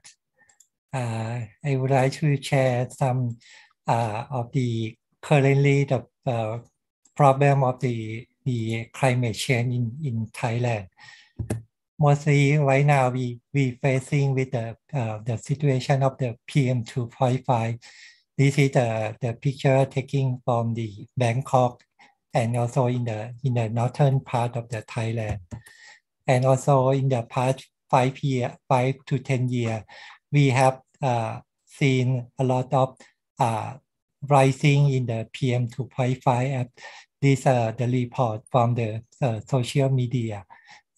Sometime we also in the top 10 rank of the highest PM2.5 level in the world. So, and the source of the PM2.5 in Thailand, most of them are the wildfire smoke, especially in the rural area. When they want to plant the new crop, they usually burn the weed or the air over the area. And the second is from the manufacturing industry, and the third is the transportation, and then the electricity power generation, and lastly the residential source. And in the we have several studies to focus on the effect of the impact of the pollution, especially the PM10 or PM2.5 on the health in Thailand. I would like to focus one of the paper that conducted by several of our Thai allergies colleagues. They study in the high school children in the central Bangkok, and they found that at that time the increasing of the eye and also the nose and the airway symptoms associated with the level of the PM10 level, and also the skin test positive reactivity also, and also the maximum expiry for associated with the high level of the PM10 level. And this is also associated with the school absence and the medical expense of the high school children. And in the past several years, we have issued a position statement by the Royal College of Pediatricians Thailand, as well with the Pediatric Respiratory and Critical Care Association, and also the Allergy, Asthma, Immunology Association about the effect of the PM2.5 on the fetus and children. And also we have the several campaigns of the public awareness of this PM2.5 and health in the past few years. And we also for the medical education, we have conducted the webinar course series in the past few years by the Royal College of Pediatricians in Thailand with the Allergy Society and also the Pulmonology Society. We have the several series and also invite guest speakers such as the Professor Sir Stephen Hoggett as well. So in summary, the increased problem of the pollution, especially the PM2.5 in Thailand, especially during the winter to summer season, or January or to March of every year, we will see a lot of the rising of the PM2.5 in Thailand. The public awareness of this problem have been recognized and concerned in the general population in the past few years. But still, we also need several interventions to make for measure to reduce this the PM2.5 in Thailand. Thank you for your attention.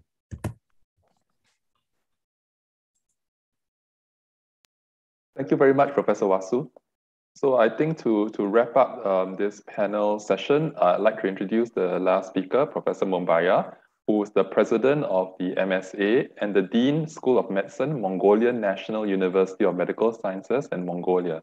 Professor Mumbaya, please. Okay, thank you, Professor Bernard, for your kind introduction.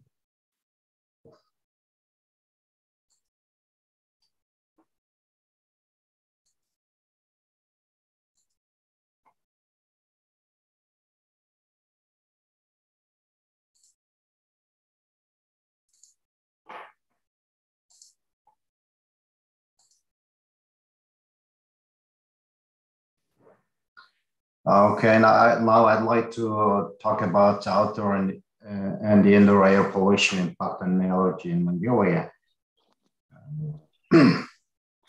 Professor, I'm sorry to interrupt. We can see your Gmail, not the presentation. Can you please, can you please share your presentation? Because currently we can see your Gmail. Yeah.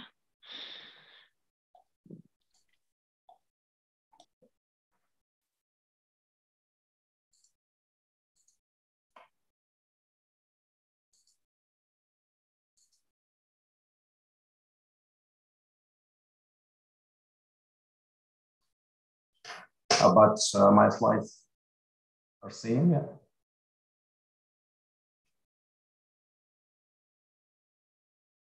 Do you see my slides? Yes, Professor, we can see it now. You can carry on. Thank you so much.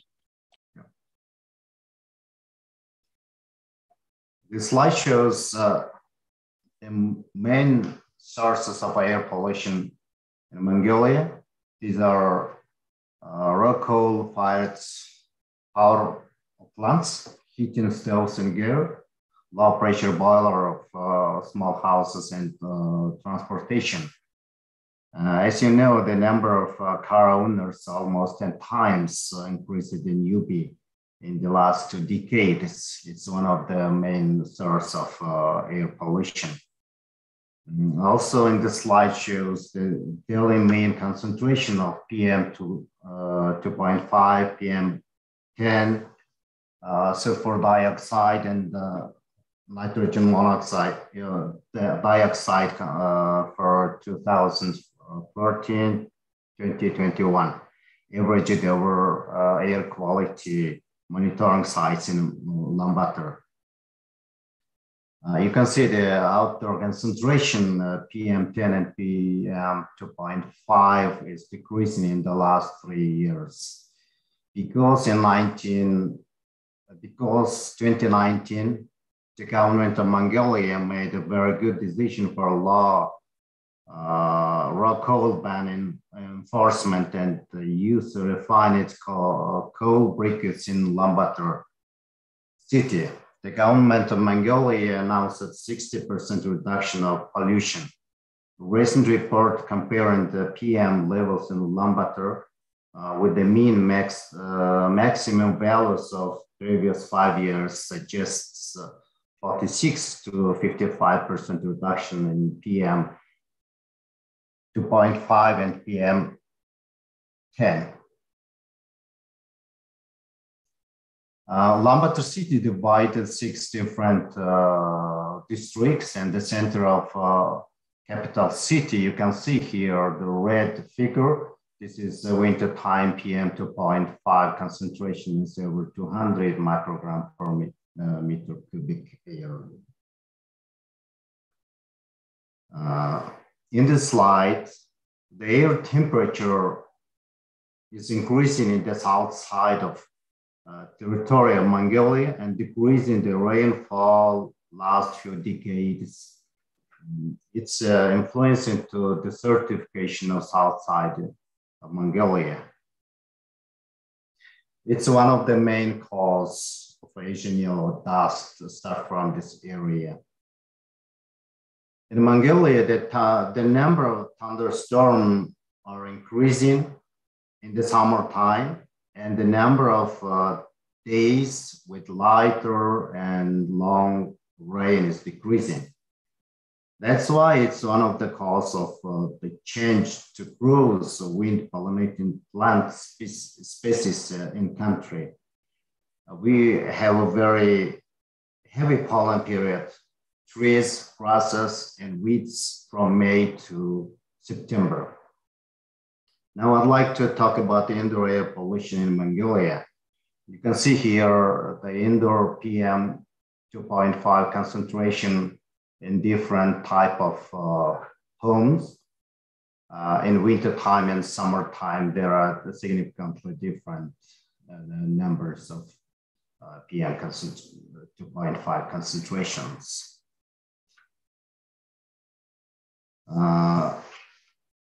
The United States government and Millennium Challenge Foundation was implemented one of the best projects for reduce air pollution and the impact on the health of UP city population. By this program developed Millennium Challenge account goals on reducing air pollution, reducing stall fuel expenditures, and improving health related to air quality problems. We completed 3 phases evaluation data collection during the winter 2012 to 2013. MCS stalls significantly lowered emission, 65% reduced PM 2.5 and 16% of carbon monoxide in the indoor air compared with the traditional stills. The impact of air pollution and chronic diseases in Mongolia. We estimated exposure to PM 2.5 in capital city in 2014 to be responsible for 33% of acute lower respiratory infection deaths in children and 19% of all COPD deaths, and 27% of all ischemic heart disease deaths, and 24% of lung cancer deaths, and so on. And you can see here the study results of prevalence of allergic diseases in 2000 and 2010. There is a big number of increasing of prevalence, asthma and allergic rhinitis in city population. That's all. Thank you so much.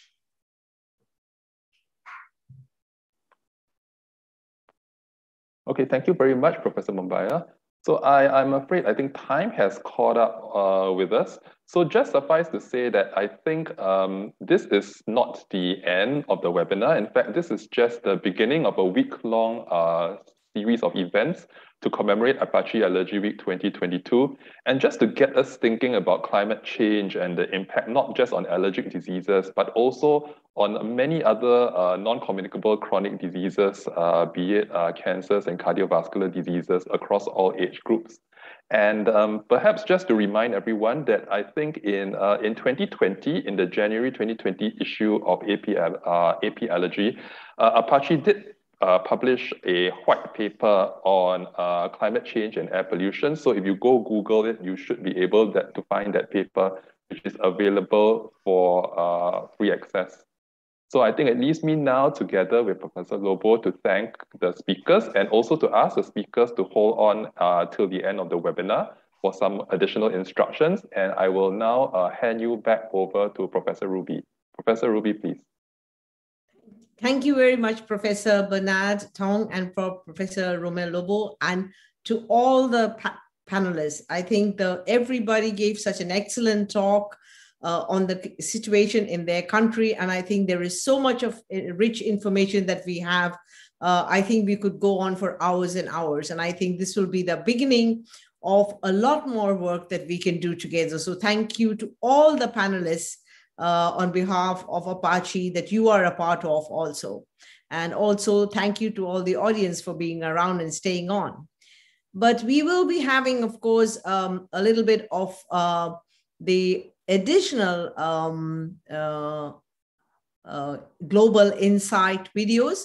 We will not show the whole videos for want of time, but we will give you excerpts on the videos that you can see. And after you see that, you could always watch it later on APAACI TV. And as Professor Bernard said, this is a week-long thing. So we will be doing activities through the week and along with all our national member societies also.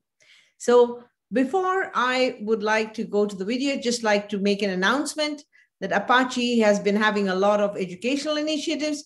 We are having APAACI Masterclass coming up very soon. It's going to be on 23rd of May, that is next Monday. It is actually quite along with our own APAACI Allergy Week. It's on the day after our Allergy Week ends. And this will be actually from 6 to 7:30 p.m. Singapore, Hong Kong, and Malaysian time. And we have at that program, Professor Walter Canonica will be speaking, and two of our young members from the region, Professor Mongskong from Thailand and Professor Yuan Zhang from China. And this will be moderated by Professor Pongsakorn from Thailand. So it's a great pleasure to have this APAACI Masterclass, and we welcome you and all your colleagues because it also involves our JAFCA members, which is the spirit and the flagship program of APAACI, the Junior Members Allergy Leadership Program. And then I would also like to invite you jointly with Professor Romel Lobo, who just was a moderator at this session also, to the upcoming APAACI 2022 Congress that will be held from the 5th to the 8th of December 2022 in Manila, Philippines. So both Professor Lobo and I invite you to this Congress on behalf of our two organizations. And now we will have the videos of Professor Peden, Professor General Demetto, Professor Randeep Guleria, and Professor Isabella.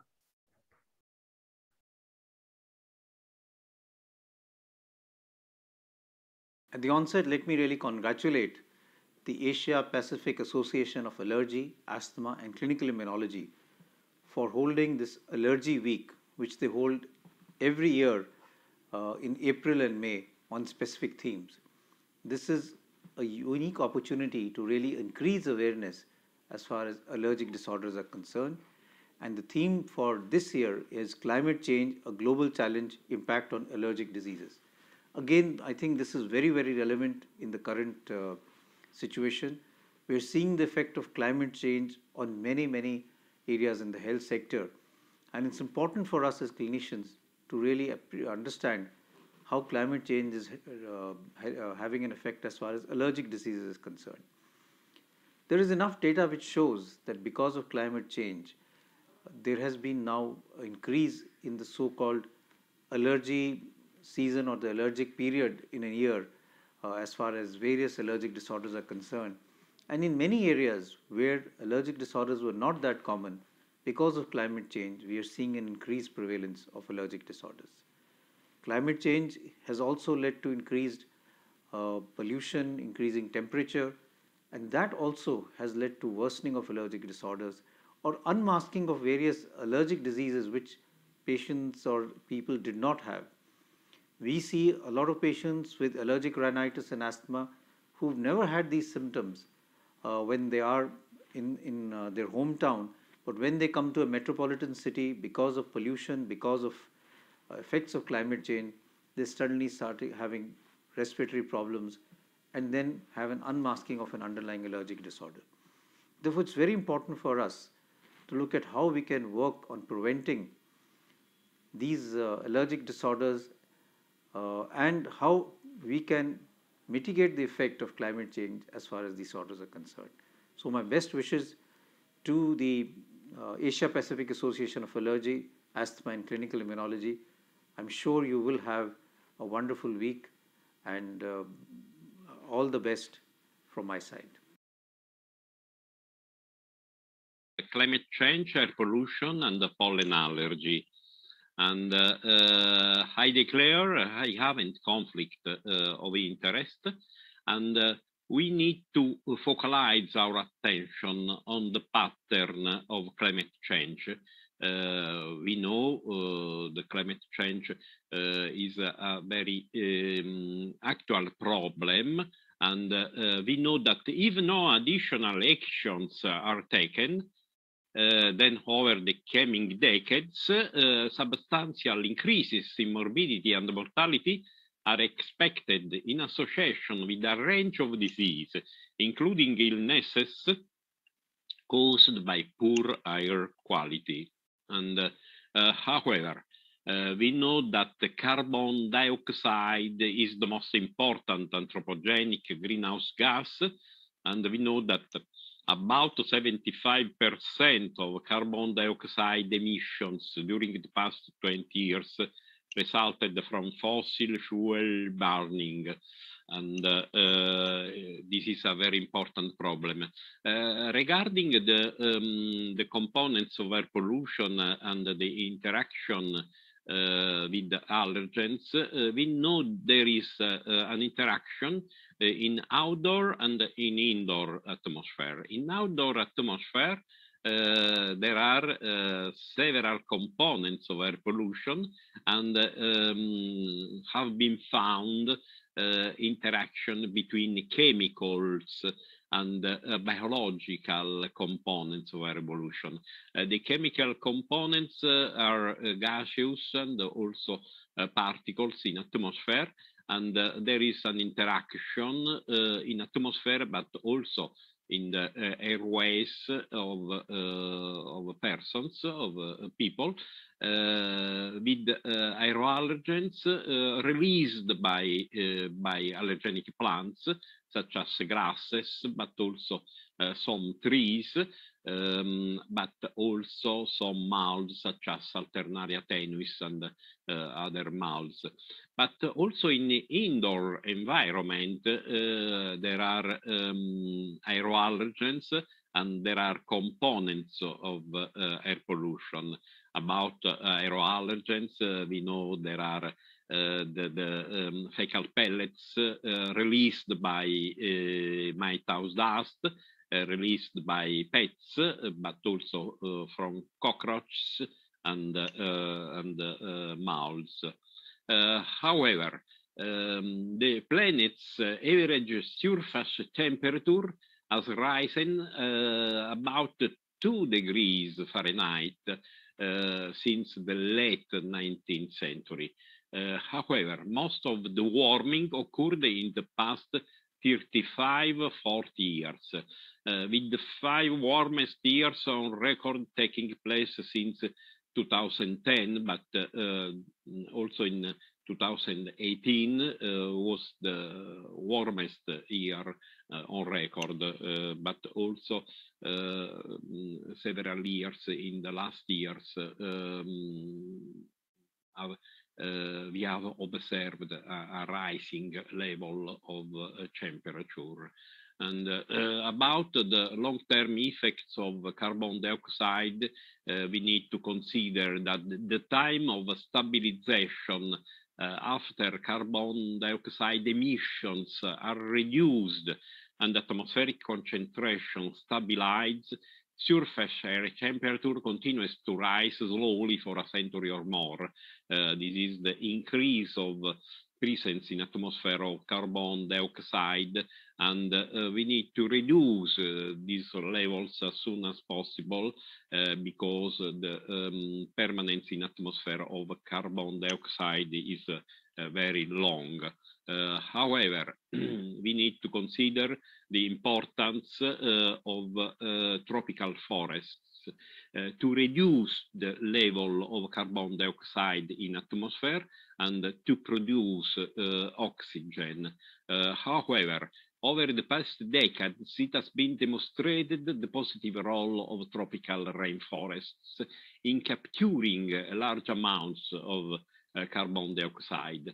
However, in response to the increase in atmospheric carbon concentration, tropical forests act as a global carbon sink, and it is important to have a very important level to reduce the fires, to reduce the abatement of trees, because the green is very important to reduce climate change in atmosphere. And we need to consider it is a pity that in the last 50 years, 50% of pluvial forests of our planet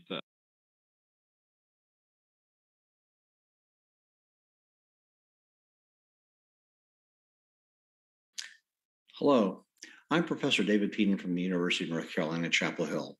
It is my pleasure to provide this testimonial for the online webinar focused on climate change, a global challenge, and impact on allergic diseases.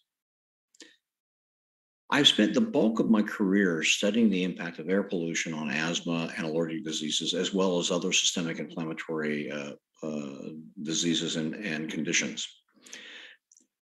What I can tell you is that exposure to ozone, exposure to particulate matter, exposure to other air pollutants can result in acute exacerbations of asthma, oftentimes delayed by 1 or 2 days, as because of the need for increased inflammation of the airway to be promulgated, and the result in increased airway reactivity and the other components of acute asthma that results in disease exacerbation.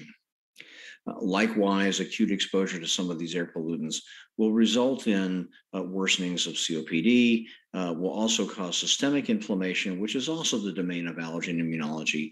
And that results in a number of adverse outcomes, primarily of cardiovascular origin. Indeed, for particulate air pollution, oftentimes it's the cardiovascular outcomes that cause even more morbidity than that occurs with asthma and allergic rhinitis. But when one extrapolates the impact of air pollution into the overall climate change situation, what becomes increasingly clear is that we are at a tipping point where the use of fossil fuels results in increased air pollution, and that increased air pollution, which includes greenhouse gases like carbon dioxide and methane, results in warming of the atmosphere. The warming of the atmosphere causes atmospheric changes and changes in climate and local weather, such that areas of the world are hotter, many areas flood, humidity, there's drought in some areas, but there's markedly increased humidity in other areas. And where flooding and humidity are increased, we see a marked increase in production of allergens, many of which are moisture sensitive. This is especially true for mold. This is especially true for house dust mites. But additionally, with increase in CO2, many plants respond to that stressor by developing more pollen and developing more allergenic proteins within each pollen grain. So with increased climate change and with the increased changes in the atmosphere, what we see is both increased potential for indoor and outdoor allergens, longer allergen seasons, a prolonged exposure to things to allergens that people are sensitized to.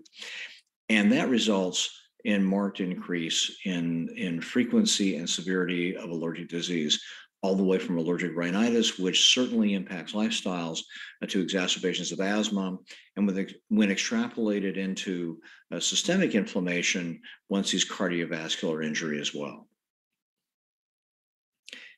As a specialty, it is incumbent upon us to really address this issue. We need to identify ways that patients can help themselves. Part of that is with dehumidification of their houses. Part of that is by reducing use of fossil fuels within the home so that indoor air pollutants are less of an issue. But beyond that and more systematically, what we'll need to do is to bring our voice to regulators so that there will be coordinated, marked improvements in the regulations that impact the use of fossil fuels, that impact land use, that impact forestation policies, because all of these things contribute to increased climate. By clear-cutting forests and by forest fires, we have marked, not only do we have the direct pollution resulting from those, but we reduce the ability of forests to take up the CO2 and to minimize the impact of fossil fuel use elsewhere that the world experiences. In my experience, I've been able to participate in advising regulatory groups in my country at the state and the federal level, such that there are significant changes in air pollution laws and an approach to climate change that, while not uniform and can vary from year to year, has made a significant impact on human health over the past 3 years. I urge all of us as allergists and immunologists to beseech our local and national governmental officials to take seriously the impact of fossil fuel use, modes of transport, and other industrial sources of air pollution, so that we have a chance to not get to the 1.5 degree Celsius increase in temperature that many believe will be the tipping point, where we will have permanent changes in climate with a resultant injury to our patients. With those comments, I appreciate the opportunity to speak with you, and I wish you the best of times during this webinar. Thank you, and have a great remainder of your session.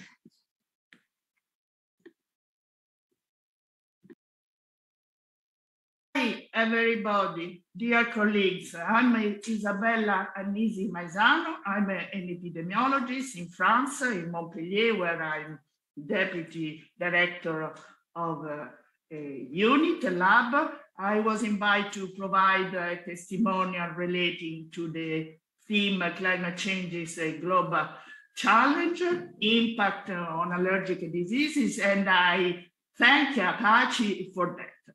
So I would like to underline three facts. First, there is an increasing evidence globally that altered weather patterns that result from climate change lead directly or indirectly, as shown in the slide I have put, to asthma and allergy outcomes. Directly, the increase in floods and humidity is at the origin of an increase in asthma exacerbations, also of rhinitis. Also, a temporal association has been identified between the onset of a thunderstorm and the onset of asthma epidemics. Indirectly, climate change led to the impairments in the quality of air and water, quality and quantity of food supply, physical infrastructure, a well-established ecosystem at the origin of exacerbation and development of various health conditions, including asthma and allergy. Among others, climate change is very well known, has increased the pollen concentration, as well as lengthened the average pollen season. Wildfire, extreme heat, and fossil fuels contribute to air pollution, which may exacerbate pre-existing asthma and allergies. The second fact is that these impacts vary depending on vulnerability of the people and the international, economic, political, and environmental context. Third, it's important to expand on this issue to address a third category of potential longer-term impacts on global health and allergy and asthma. Famine, population dislocation, environmental justice, and education have to be taken into account. So I would like to say what are for me the top policy priorities for the next 10 years. They include move away from fossil fuels, remove fossil fuel from subsidies as fast as possible. 2, include environments and climate change in all healthcare education curricula, work more closely with healthcare professionals, improve monitoring so people and patients are informed on the risk they incur, including monitoring of pollens and molds, temperature, have health and allergic health integrated into climate change policies, and finally, need a huge investment in clean energy and also in eating more plant-based diets and having more healthy lifestyle. To conclude, it's important to raise awareness of climate change's effect on asthma and allergy. Many thanks.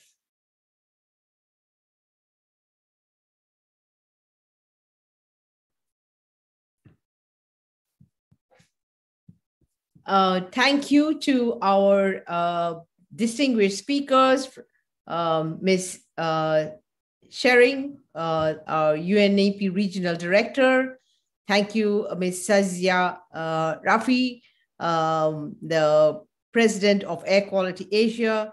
Thank you to Honorable Lauren Legada, Deputy Speaker in Philippines. Thank you to Dr. Katie Allen, Member of Parliament, Australian Government. Thank you to Professor Stephen Holgate. Thank you to Professor Jaewon Oh. Thank you to our two moderators, Professor Romel Lobo and Professor Bernard Tong. And thank you to all our panelists, Professor Vasu, Professor Jie Wang, Professor T.F. Leung, Professor Kent Wu, Professor Lu Zhang, all of you for your excellent talks. And thank you to all our audience who stayed on till this very late time to listen to our talks and our program. And please, as Professor Bernard said, we already have a white paper and we are moving in that direction. We're going to do many things together with the United Nations and with similar organizations and with civil society. So join hands with us in our efforts and join us for all our activities. I would just like to briefly announce that all our national member societies are conducting different events across this week.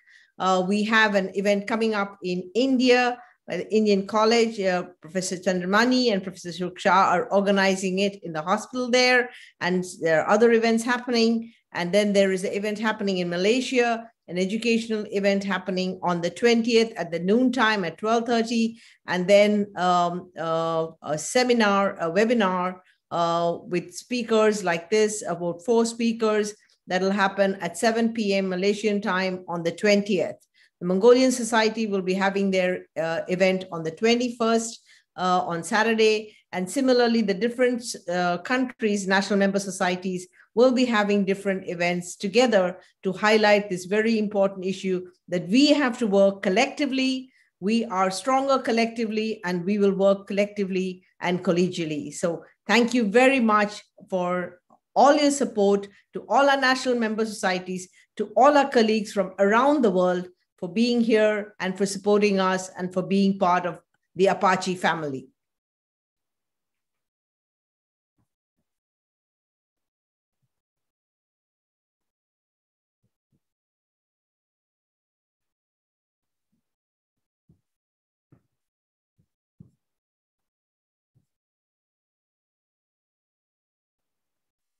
Professor Mumbaya?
Okay, just want to thank everyone.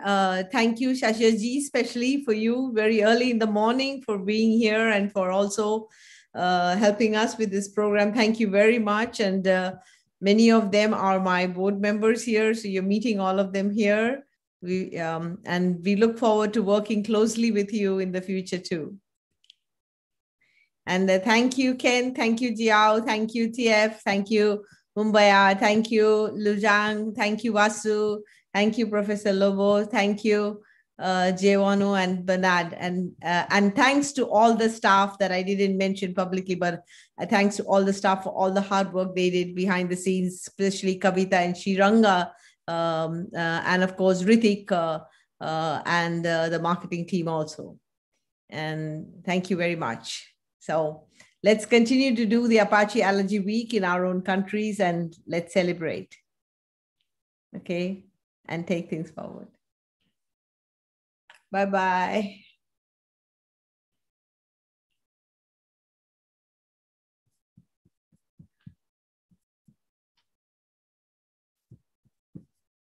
Recording stopped.